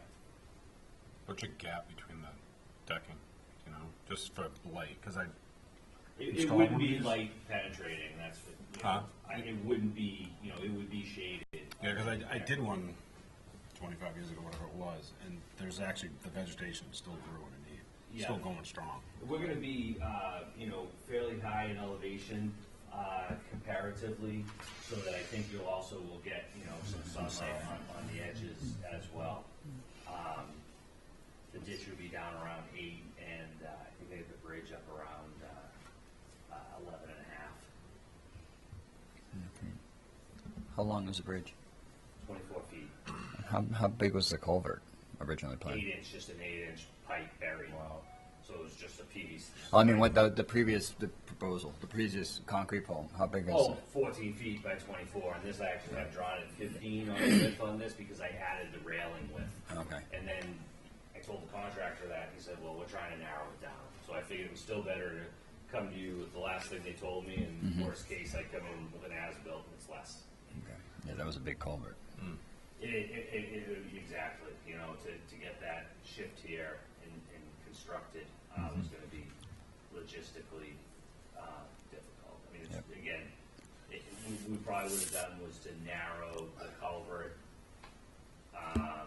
because of that reason, because once you get to, really like over 10 feet, the over the road issue is difficult. About 12 feet, you can't take it on the bog, on the. Yeah, so again, we were those sort of issues as well, that I hadn't really done a full design, so we're really just encouraged that there would be a better solution with permitting that would provide a natural, bottom through that area. And there's a few more aspects of the application I'd like to go over with you. Again, the septic system's been installed and is outside of the leaching system. Again, this is one of those perk-right pressure, tube type, like soaker hose almost, except it's got emitter holes, at a much higher elevation. There's been an adjustment of the tank locations just from, again, the actual installation, so they've shifted slightly. Again, they're still outside of the 25-foot buffer zone. I brought with me, in case you wanted to look back to sort of compare what was approved or really what used to be there. This was the one, there was a garage here, there was a long structure that was next to the wetland. And then so the other aspect that we've proposed that is the pool fence, and a small portion of the pool fence does go within the 50. Again, a waiver had already been granted for the structures within 50 as they had existed down there. Overall, we're still far below what previously existed. This was a project as well, there had been a lot of discussion about fertilizer use, and the owners, when we were doing the original application, and there's a condition in your order that they voluntarily restricted all fertilizer use within the 50-foot buffer zone. Nice. So I think we've got, a little bit extra level of protection on the application. The other thing that we've added is a pool equipment shed. Again, that is outside of the 50-foot buffer zone. So there'll be a structure and then some pool equipment. Just trying to have everything that we can so that we come in, hopefully with a certificate of compliance, that things have been approved by you. Those haven't been constructed yet. And I think that is most of the changes. Oh, there's a couple retaining walls to access. This also used to be a drive, like a basement access under this house, and there used to be retaining walls in there, so these are essentially replacing those walls, and they're smaller than what used to exist, but I didn't have them on the approved plan. And like I said, I have those plans with me. If you wanted to look, I did them in 11 by 17, and I know you have those right there as well, but just again, there's, I think it's just kind of cleaning up. That's what it was. When we did the last application, they were coming in on this side, so we we had retaining walls here, so we're basically swapping them from here to there, to the other side of the cottage. And there's details on the landscape plan of those small, under 4 foot, they're basically landscape walls. So, real quick, just to kind of add on, when our original kind of look at this came in, a lot of it would have qualified as a minor modification, but then once we added in the culvert to bridge change, I thought that was significant. and the addition of the pool fence, which was a little new, but like the tank relocations and those other little twists would normally be minor mod material, but that's why, instead of doing a minor mod and an amended order, it just came in all as an amended order, but that's kind of where. And are originally figuring out how to file this thing. So the pool fence is probably 35 feet away from the wetland. And again, it used to be, you can see in that same area, there was a big long structure that actually used to be down in here. So it's got, you know, again, I think a net benefit without any real negative impact. What was the structure? You know, it was, I guess the best way I can put it is sort of old school Nantucket summer housing. It was like sort of an artisty studio, long kind of, maybe it could have been a barn or something back in the It's like an Iroquois day. long Yeah, it house. was, but it wasn't in good shape at all. It was, you know, I mean, it definitely. It was a weird, long, skinny Yeah, structure. exactly. It's bizarre. I don't, like I say, I wouldn't be surprised if it was some sort of animals or something that was, you know, it wasn't insulated or anything like that. And then one other thing is there's land bank property, a walking path back here, and there was an old little path that went through, so they're gonna maintain that path, and I added it to the plan just so that it can come in when an house built, there's not something, you know, new. Can the pool fence be closer to the pool? They're gonna have a hard time with that, because it would be, trying to get around, you know, this area, you know, and actually use, you know, that, so that, you know, they've tried to have it so that they don't feel like you're in the pool and right up against the fence. But it's actually about 20 feet away. Yeah. Yeah, it's pretty Yeah, far. I think these are giants. How close are the lights to the wetland? Are these gonna be right on the edge of our fence? Right, but those would be outside of the 25-foot buffer zone. And pointed away from the wetland. Yes. We'll try to provide you, you know, the details Yeah. on that, so.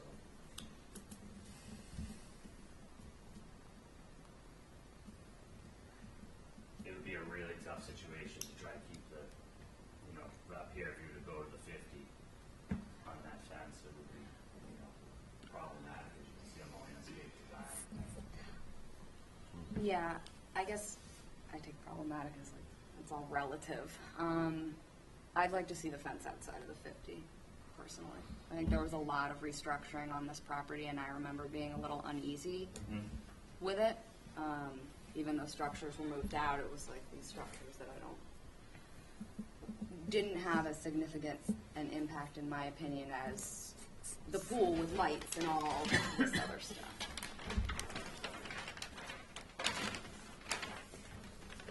Is the fence in landscaped area? It is, yes, it's all disturbed construction site, and it would Well- go, again, it would go into sort of a what they're gonna call a meadow area. Oh, I see. So We don't, well, we took these as digital submissions, so this is what they sent us for can't tell drawings, what because sheet if we I'm would looking at. scan them, they would look snottier than this. Layout and material plan. We're trying to get them over. the previous.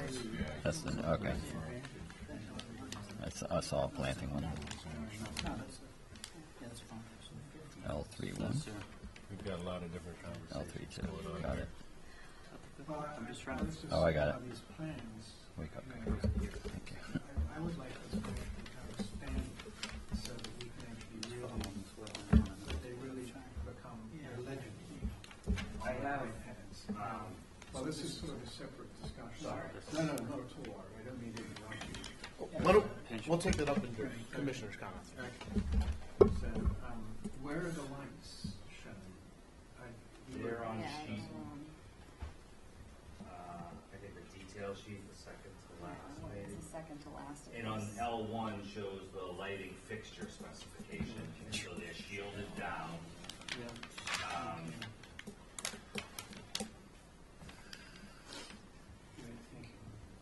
Yes, these little. You know, trying to give you all, you know, all of the details.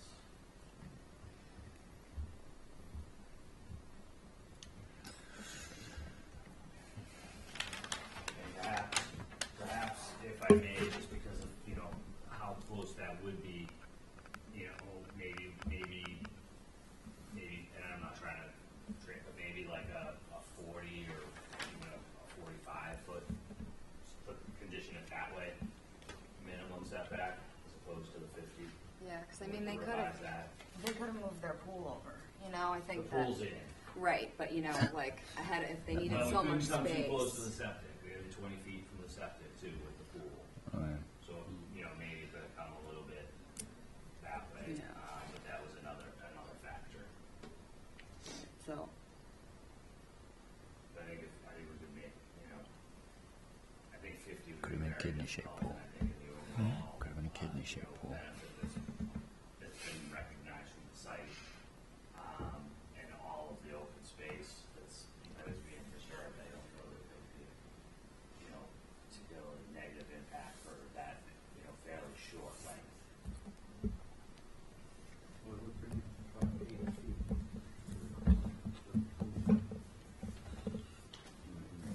Yeah, but then you have a surround as well, so, again, I don't wanna haggle, I just wanna, you know, that was something that I did talk to them about, and that,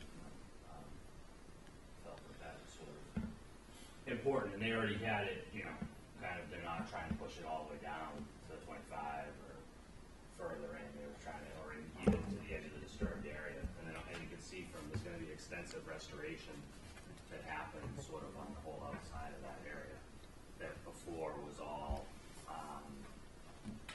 you know, was structure to some extent, and there was sort of a, you know, mowed, maintained area back there. It wasn't like turf or anything, but it was open area, if you will. You know, but then you can see on the plan that they're proposing that as sort of there's all, you know, there's an awful lot of plantings that are proposed in that whole area. What is that pool fence gonna be? Is it a wire fence or? Yeah, I believe that's what they call for. You know, it's gotta meet the building code for 4 feet high and no openings over, back, over 2 inches, I believe it is. It's So a 4 foot. It is, It's a 4-foot wire fence. Yeah. Yes. If you look into that detail, it's on L3.2. Okay. It is we typically consider them structures, because they're not. that's why, you know, I brought it up as an additional item. Yeah, that's why. That's why it's an amended order.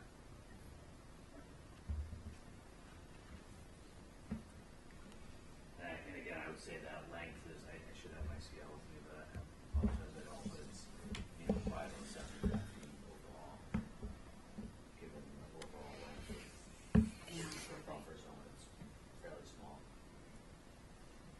I just think all these small things add up, and I personally don't want to justify a waiver for something that people just want.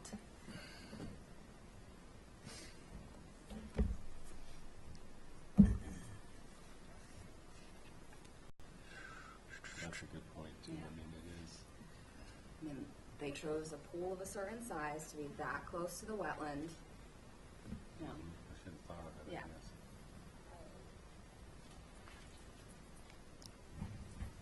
All right, you want to take it back to them and see what they say? No, I think we want to move it forward. I don't, but, you know, I think it's going to be, you know, there's an awful lot of things that are wrapped into this, and we're trying to get this, you know, bridge constructed. You know, I would hope not for denial of this, but of a condition, you know, that we would then have to, you know, adhere to. Makes sense. So if you went to say, you know, it's up to you, maybe it's going to be 50, but maybe you decided 45, we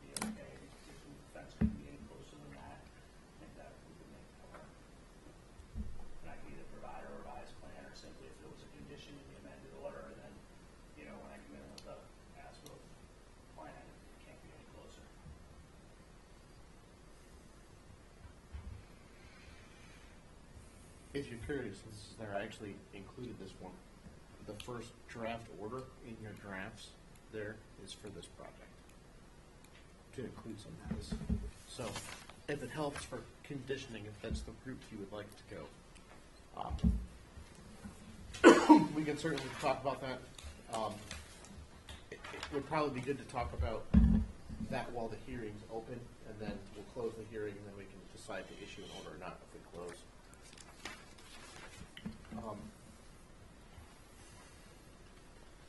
And what does the rest of the commission think about the pool fence? I think it's a good point. I mean, it seems to me that, you know, given all that's going on in this property, to bring it farther in would be appropriate. I agree. Dave? Ben? Yeah. I think it's kind of opens up the door a little bit. I'd like to see it kind of adhere to our usual standards.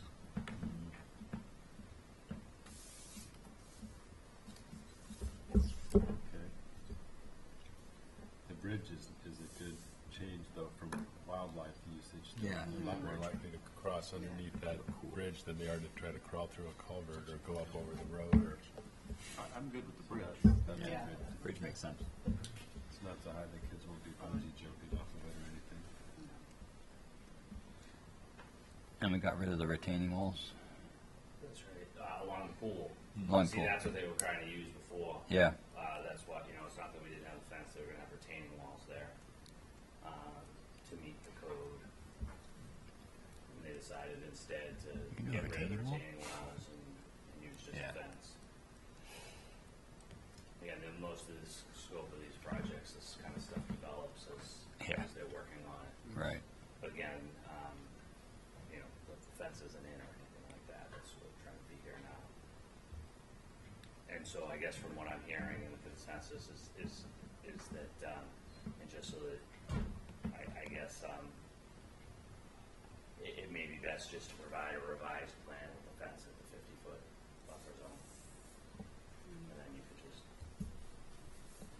Well, if we, Well, I would say if we just wanted condition to, it. we could put a condition in that the pool fence shall be located outside of, 50-foot setback. And then be all set.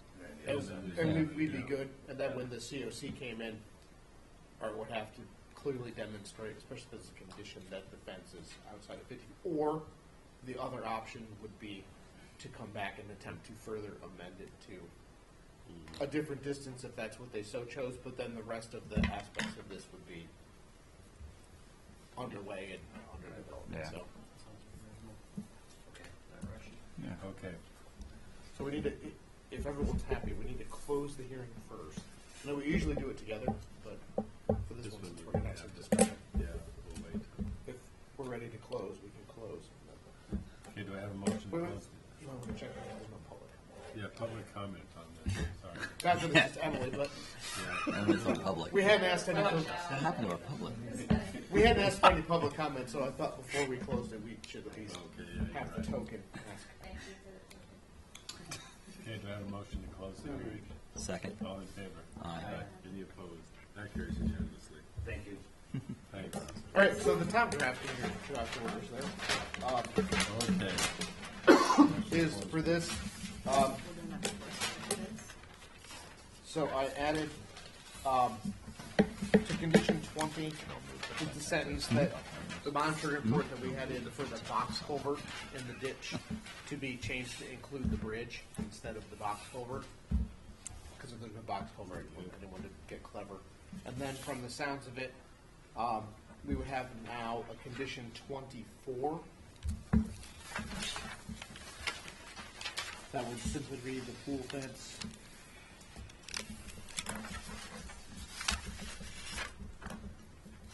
Shall be. It shall be constructed greater than 50 feet from the resource area.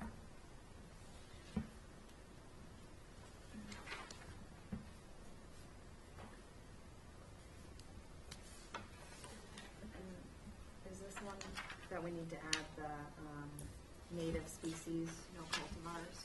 I know that the list was provided, which is I think it's during the at 25. That is full cars.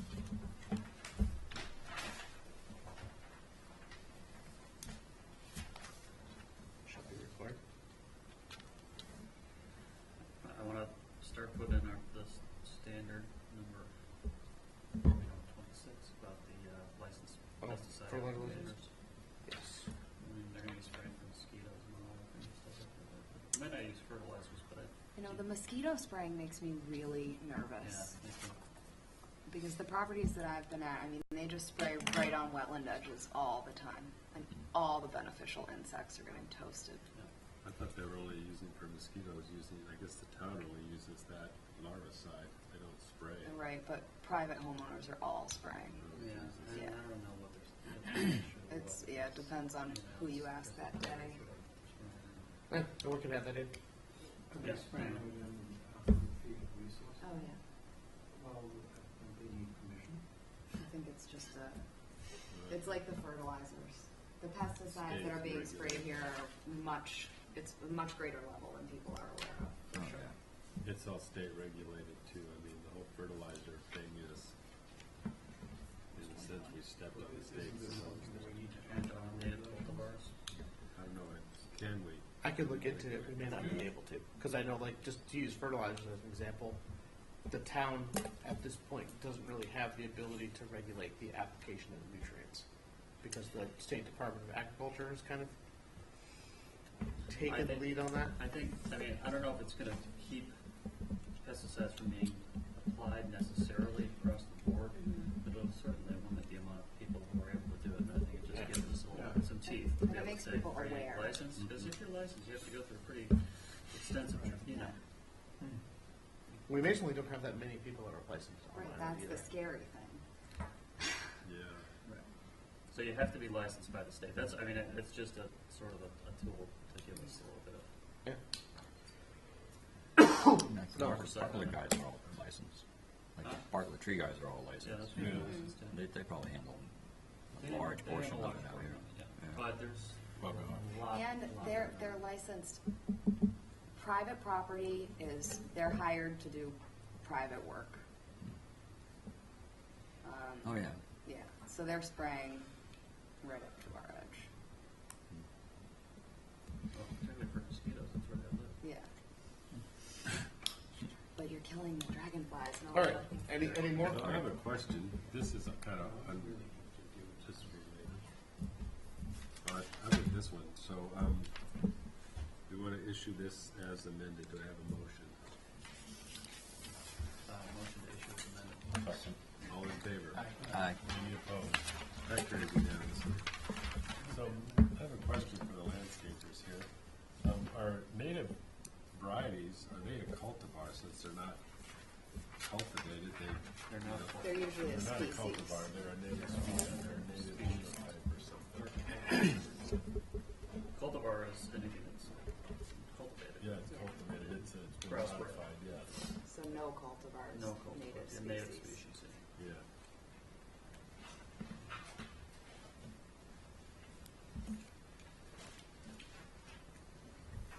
And there's another word for that. Okay, so now we go to certificates of compliance.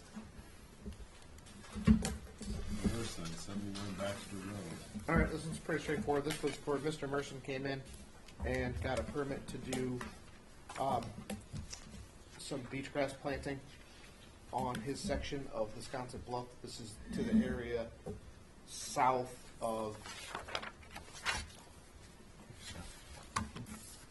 the Bluff project.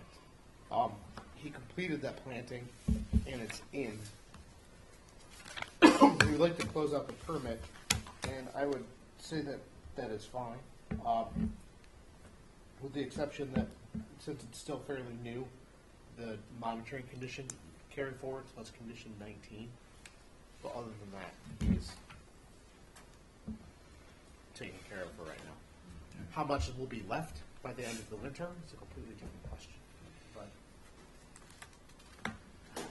Okay, do I have a motion to issue the certificate of compliance for Merson at 71 Baxter Road with ongoing condition number 19? So moved. Second. All in favor? Aye. Any opposed? That carries unanimously. Okay, Dougherty. Or Dougherty. Dougherty.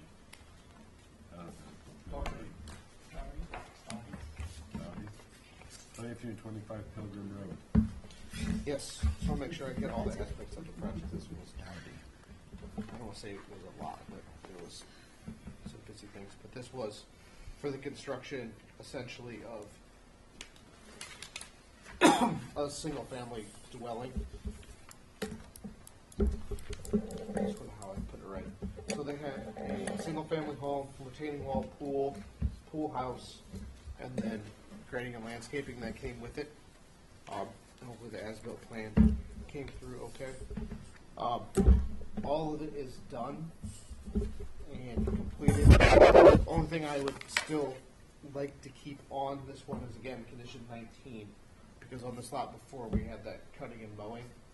That was, stuff was being dumped into the off-site, inside the buffer zone, kind of close to the pond edge on that land bank pond. So I'd like to keep that one going forward, just to, hopefully they remember not to mow their lawn and dump it down by the edge of the pond off their site. So, but there's a stone wall and fence there now and all that fun stuff. So it's much more difficult than it used to be, but other than that, I would recommend this to move forward. Okay, do I have a motion to issue the certificate of compliance for Dougherty at 2325 Pilgrim Road with ongoing condition number 19? Second. All in favor? Aye. Any opposed? That carries unanimously. Okay, Nantucket Land Bank, All right. 22 Cathcart Road. Perfect. So this was for, you guys remember, it's part of the town meeting article. This was for the construction of the expanded parking area at the end of Cathcart Road. This is where they regraded kind of a section of Coastal Bank into that dirt parking lot and then let it revegetate. And it's been complete. I'm sure some of you guys used it late in the summer, but it's there, and that slope is actually holding pretty well. It's got a pretty healthy population of moss growing on it right now, so it's really stable. And they're maintaining, on the opposite side of the parking lot, they're maintaining kind of a staked straw wattle along the edge of those wetlands, along the edge of that parking lot, which also seems to be doing pretty well. And I know the land bank kind of actively maintains that. But other than that, I would say that one also is eligible for certification with, again, number 19 is the photo monitoring, just to see how that holds up for the next couple of years, even with the cert in place. Okay, do I have a motion to issue the certificate of compliance for the land bank at 22 Cathcart Road with ongoing condition number 19? Motion. Second. All in favor? Any opposed? That carries unanimously. Okay, orders of conditions. We already did the first one. So we only have one order of conditions to go over tonight. 20 Westchester. 20 Westchester, we closed this last time. This was the project presented by Brian Madden from LEC for the moving of the house closer to Westchester Street, but trying to preserve the root zone and the large elms that were out front. The restoration of the buffer zone in the back, and then some subsurface drainage that went with the new house. And of course, I just lost my page. So, I have some interesting ones on this one. So, I have the no fill is permitted by this order. I don't think they were proposing any or had any plans, but just in case. We also had talked about at the meeting the no fertilizer irrigation for that site because it's so wet. And then this one I put in 21, just because that area is prone to a lot of invasives, that if they do remove something, that it gets properly disposed of. And then 22, it's just that photo monitoring for that restored area.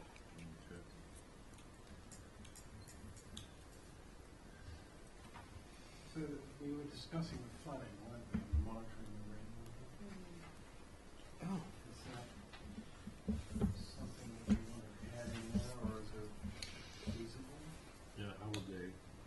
Yeah, I'm not sure how, because the problem with flooding that we're getting for Westchester Street isn't necessarily related to the structures. It's more related to the drainage system in the road not functioning and working correctly or being built properly. I mean, they're all kind of interconnected to some degree, but the larger part of the problem, especially since the roof runoff, and this is kind of my thought by leaving it out, the roof runoff and the impervious surface runoff from this site are getting captured and infiltrated into that bed beneath the patio. So I don't think that they will necessarily be contributing huge amounts to the problem in the road. And I'm not sure how you get these folks to monitor a problem that's within the town way. So, when it's not, they don't necessarily have the ownership to fix or repair or replace. I would be curious what the capacity is of the system we're putting on the patio. I can probably tell you. It's one place to drain, for sure. So is there any way we can assess whether that capacity is sufficient? There's all sorts of calculations. I will say they provided a pretty comprehensive stormwater report to justify the sizing for that had been included, where they look at the, and I'm probably not the best person to talk about this, but they add the 10, 25 Yeah, I remember. rainfalls coming in when they size those correctly based upon what it's coming from. Can we monitor it in some way to see if it actually is accurate, see if it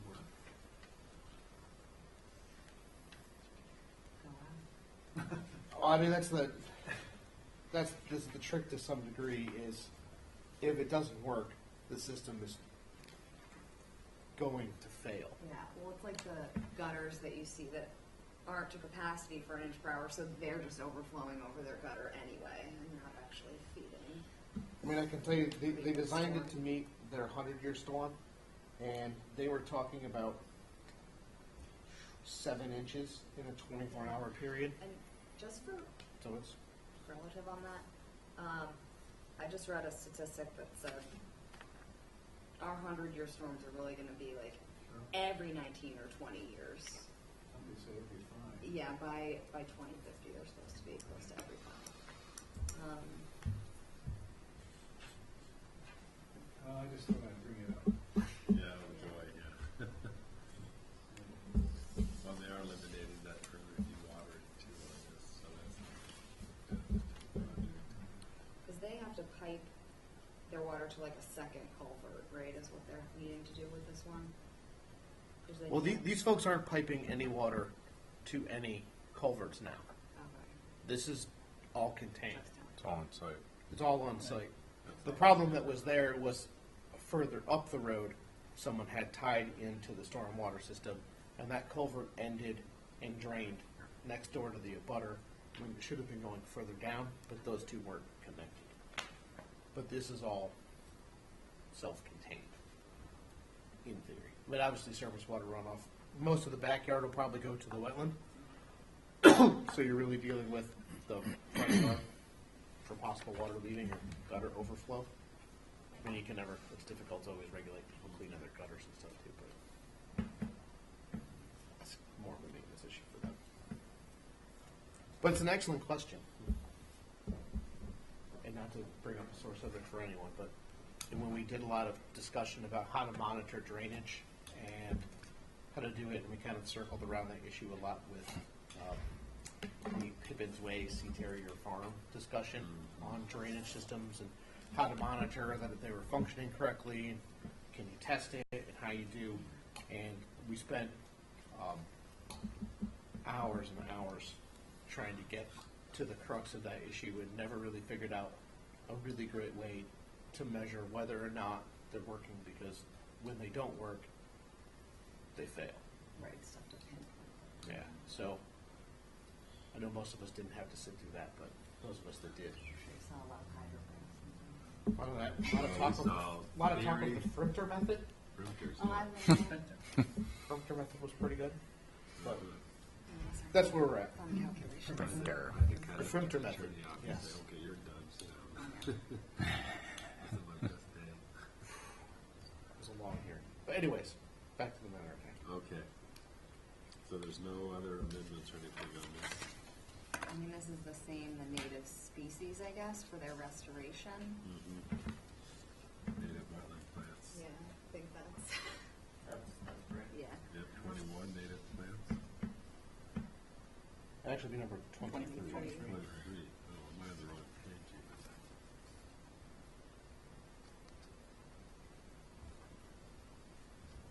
All right. Oh, 23.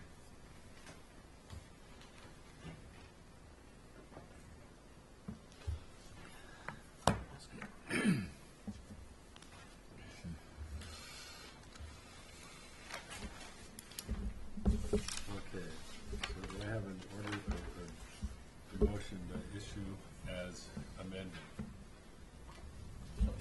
Second. All in favor? Any opposed? Wow, that carries unanimously. It's a hot vote crowd tonight. Yeah, no kidding. Remember, the faster you vote, the sooner we get to go home. That being said, we don't have any other orders. That's my name on it. So that was it, huh? We got a lot of national heritage was that one of the outstanding issues. Oh, no, those are still out. Okay, extensions for orders of conditions. Jaws at Humming Pond Nominee Trust at 289 Humming Pond Road. So this is the project that's down at the very end of Mothball Way, in all reality.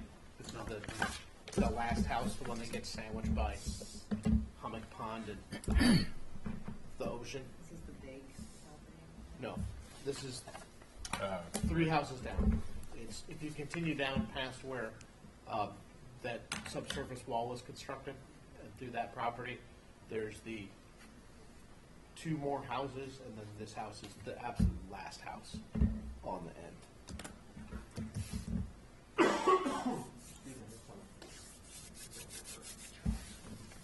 So they have started and worked on this project, but this is the current version where they were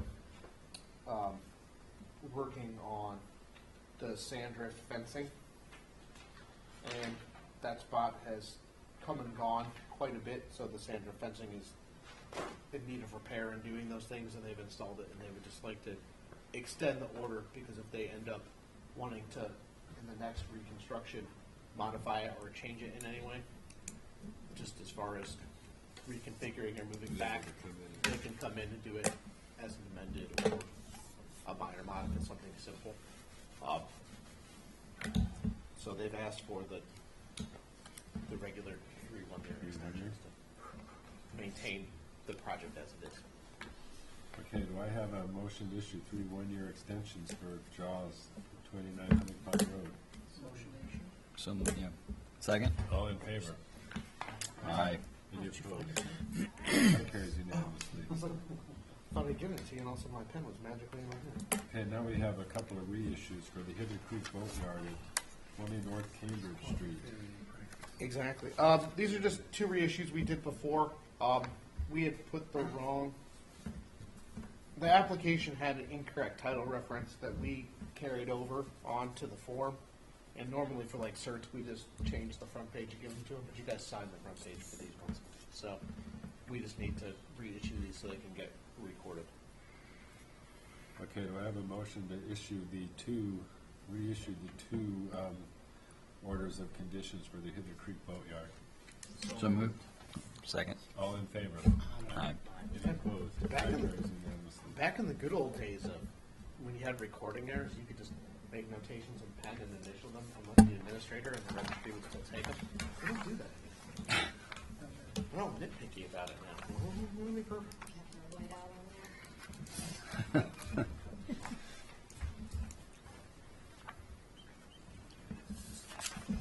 It's, to be honest, it can be kind of an inconvenience. It needs to be having to do a lot of reissuing.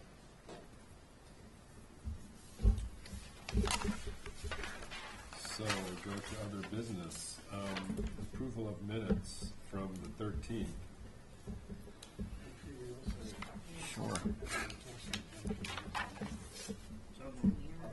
Well, let's get What is the one through in this. the packet? Sorry. Far. We discussed that last time. We're waiting for some more information to come back on that.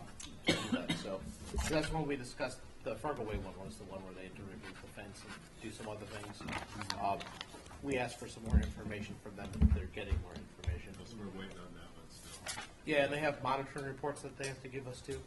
So we're playing catch up with them a little bit. Okay, so unless there's an objection, we'll approve the minutes from January 13th by unanimous consent. Okay, so it is. Okay, monitoring reports, do we have any? We don't, but I put this on there specifically because I've been warning the consultants that they're gonna get these. So we've been doing a project in our office that Joe and I have almost finished. And anyone who applied as a representative over we went back the last 3 years, so active permits are gonna get letters for all of the projects that they're behind on monitoring reports for. So I'll pick on Art because he's the only consultant here. Art's going to get a letter that essentially is going to list he is missing monitoring reports on these projects that he's been listed as the representative for. And with that will come a notice that says if arrangements haven't been made in the office to catch up or something by a certain date, we're going to be notifying the owner of the property as well. Because one of the things that we hear from guys like Art or Paul or Brian is owners get to a point, project gets in, and they say, thank you for your services, we'll take care of our monitoring reports when they come up. But this is something that if we started to send them, that we can say, here it is, and we're going to try to post, not necessarily with names, but probably property addresses for just a list online of monitoring reports that are supposed to come in. So you can see that, like the one we looked at 2 weeks ago, 10 Tautimo Way, file number 6 of 6. So they've completed their full monitoring cycle. But it'll just be a way for us to go back for active permits and then going forward so everyone can see what should be coming in. We have some data. And hopefully all of that will come in and there'll be enough for people that forget or don't want to pay a consultant or someone to come back out. There'll be enough shaming by having the fact that they're missing. And us also know if they're missing, if they come in for another project, say, hey, we appreciate you coming in for a new project or for a minor modern amendment, but you're also behind on your monitoring reports for this. So Can we theoretically give them an enforcement action for that? we theoretically could give them an enforcement action for not being compliant with their order of conditions. So I think that may be the end for it, but hopefully sending notice to representatives, sending notice to homeowners at some point will spur everyone Yeah, I'm just wondering how much. into it. I don't want to sound like a real politician by saying we might even say to some degree for people that are behind for a couple of years to say, we'll give them a little bit of amnesty to what they've done to catch up as best they can and kind of go forward with what we have. So it's just a way for us to keep track and keep it more transparent. So people that are looking for specific projects, neighbors or folks like the land council who are looking to know where they are and what's going on, just to know what we're expecting to come in. So, and when they're due, so that's also on there too. So we kind of know. And a thing for you guys to look out for too. So that's why that's on there. But if we would stop getting other silly requests for, insurance companies asking for all of the erosion data we have from Wisconsin Bluff for the last 15 years and information requests, we'd have time to finish. But we've had a couple of those. So. Okay. Report, CPC. Nothing, NPVDC, Nothing, we're meeting next week. Mosquito Control Committee. I was finally contacted, and I need to be approved by the state, and then I'll be invited to the next meeting, because it's a state-run board. What do you have to do to get? I don't know, they're reviewing my resume and all the information from the town, apparently. Wow. Wow. Aren't you lucky? Probably gonna get cold. Okay, I signed up for that one. Well, the good news is, at the start of the school, you probably got checked for calendar. Yeah, they No, did because there's all so many that. people who want Okay, to let's move on. Mosquitoes are serious. Been about something. Commissioners' comments. I just have one. The MACC conference is coming up, and if you've never been to one, I don't know if it's worth going every year, but it's probably good to go to one and just see how it operates, and they have that fundamentals for commissioners, which is worth sitting in I on. know Joe and I are going from our office. I'm getting dreadfully close to actually completing my certification in fundamentals. They do also offer webinars for some of the coursework if people are interested in that.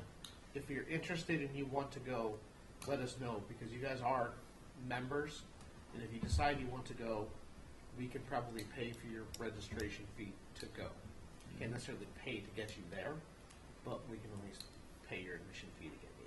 That's March 5th. Yes. Some sunny island somewhere? It's a Saturday. It's at Holy Cross. Yeah.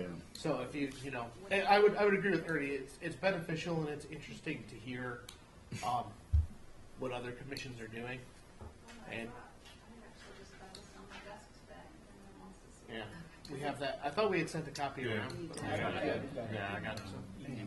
Yeah. But it's good. It's nice to talk to peers. It's nice to know that other commissions have some of the same problems as you guys do for having to make decisions about things. And see what they do. See what they do. Yeah.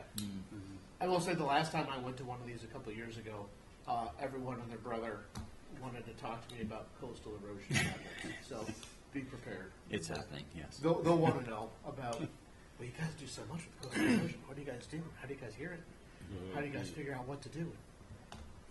They didn't like my answer. We just make it up as we go along. So, but no, it's a good group, and I also encourage people to look at the stuff they put on their website. Some of the articles and updates can be interesting because a lot of them will have case law discussions from other spots that we're not involved in. A lot of stuff about river access areas and river setbacks, which doesn't apply to here, but they can still be interesting. And then Jeff, you had talk to the ZBA that we don't have issues with that.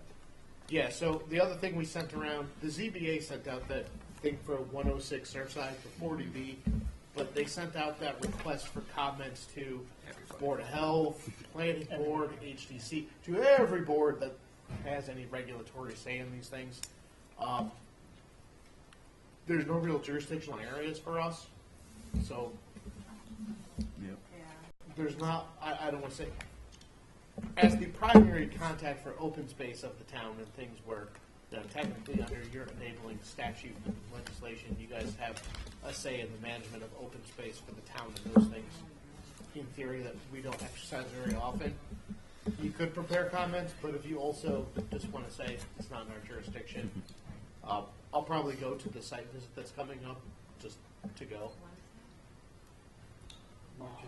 No, the site visit Yeah, it's on the it's in set. February. February 2nd, isn't it? Yeah, it's on Yeah. the notice that went around.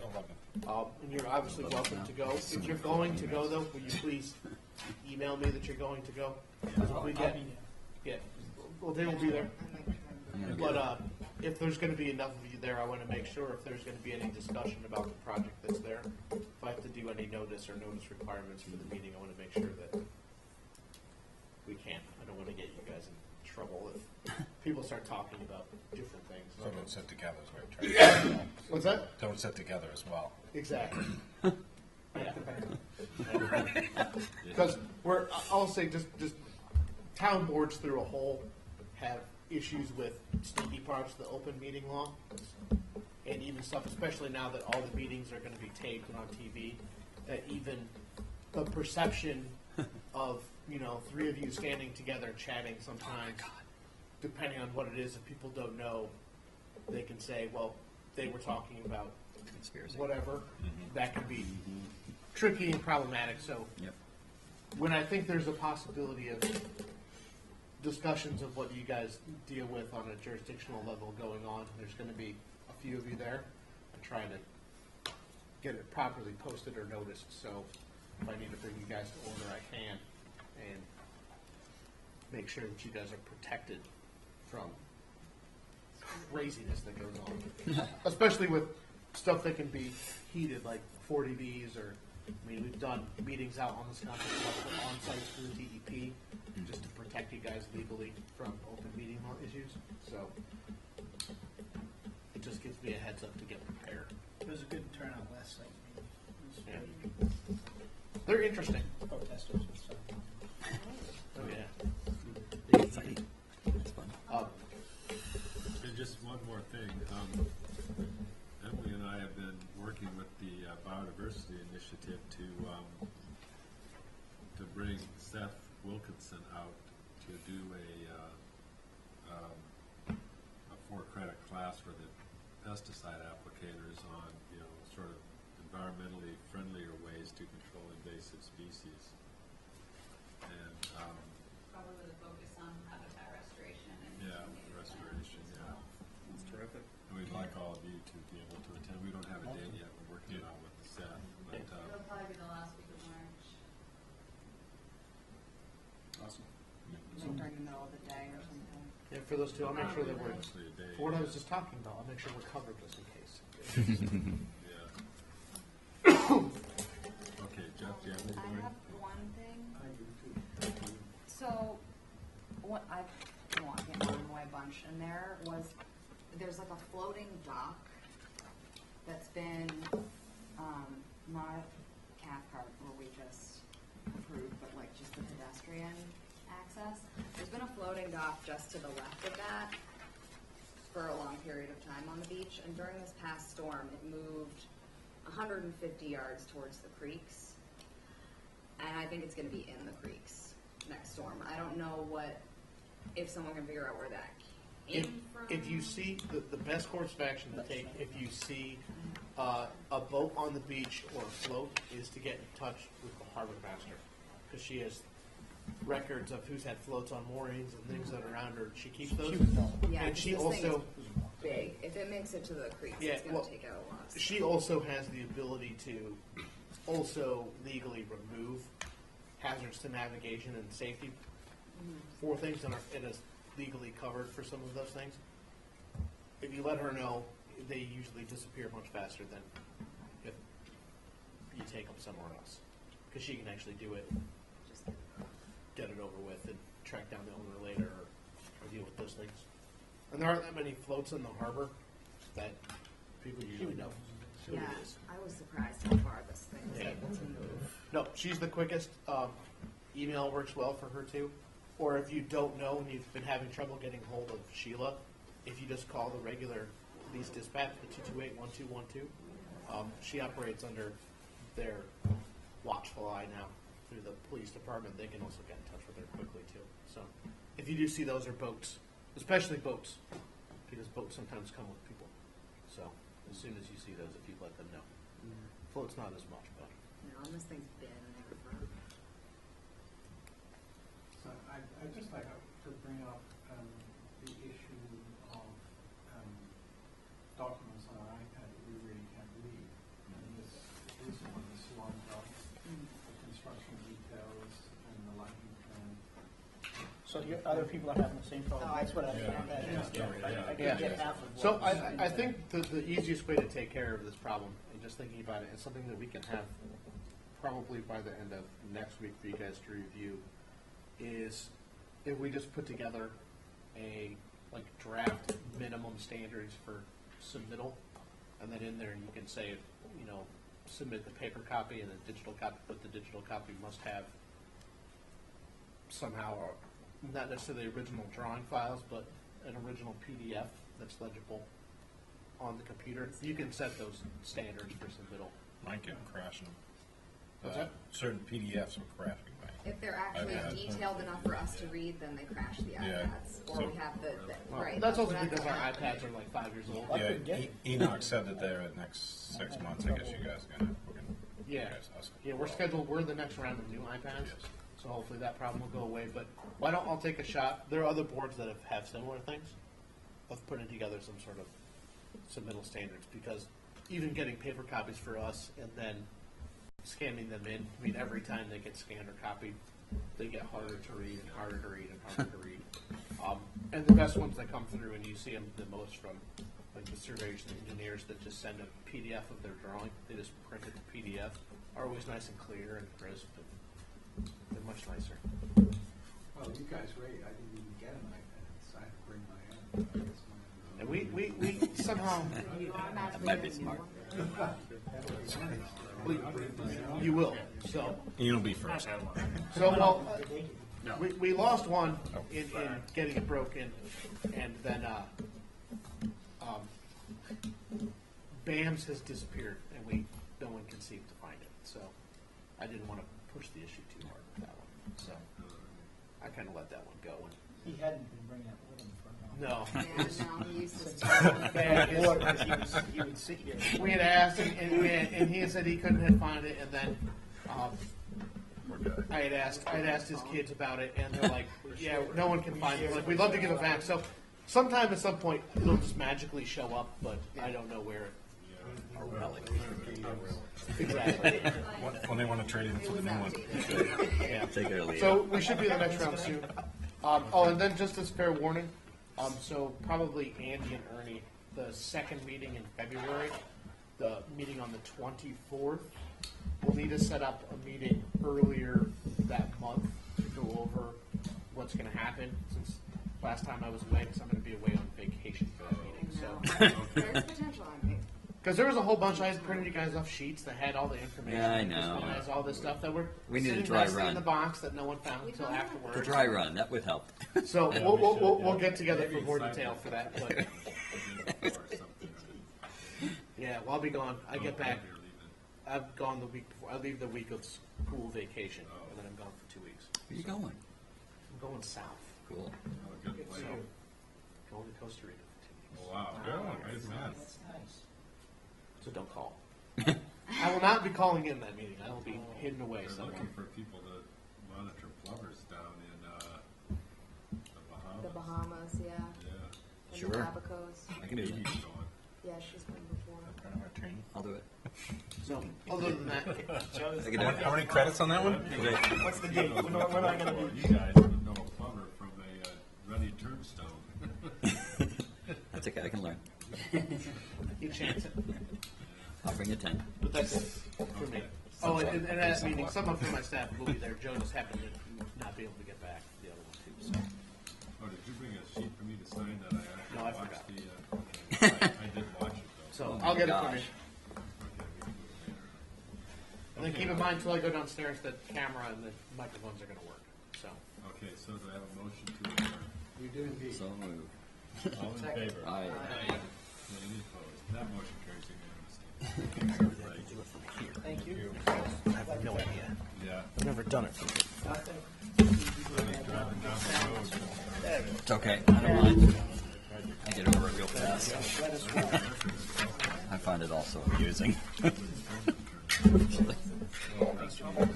Sure.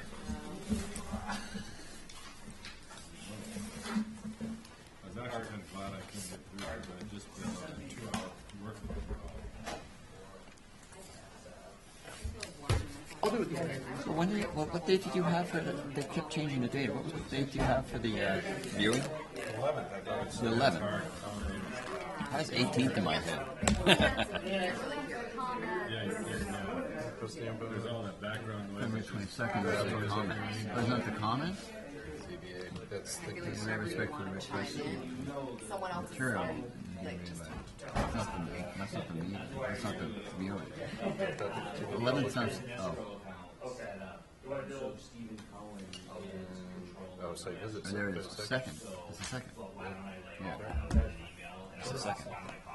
That's right. 'Cause they messed up a date. Me, right? They messed up a date, and then I got these emails, and then everyone commented. I thought the public hearing, I thought it was. Everyone commented a change, and they seemed like I had like 20 emails, and like everyone's back and forth. I was like, what? I was trying to believe it. I was like, oh, this is shit. You get in the middle of a whole chain of emails. And I got really confused. Well, we're in the meeting, like, iPads blown up. So suddenly, it's just like,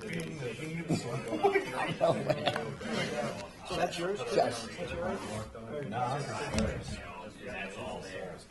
but no, it was crashing the last 2 minutes. They're gonna be cleaned out, and he cleaned up a little bit. And he said, you guys are supposed to in the next 6 months. I had given it to. I just dump files. You know He that? came back, and then he did the same thing tonight. He just gave references, they said it was fine. Yeah, the guy's right on the corner of this building. Yeah, just go in and knock on the door and they'll come grab it. Yeah, Oh, it was, it's Tracy. Mike We're in the middle of Alvarez. Hi. I got a response from one of my students that it's like Sarah Palin like speaks through them. Yeah, I had some look, I said, God, there's too much junk in here, and I ended up bailing on it, dumped a whole bunch of stuff, and it got A back. lot of what you're saying is wrong or something. That's right, I've never been on there. I just, I had pictures, I didn't realize I had so many pictures. oh, I And video, and he said,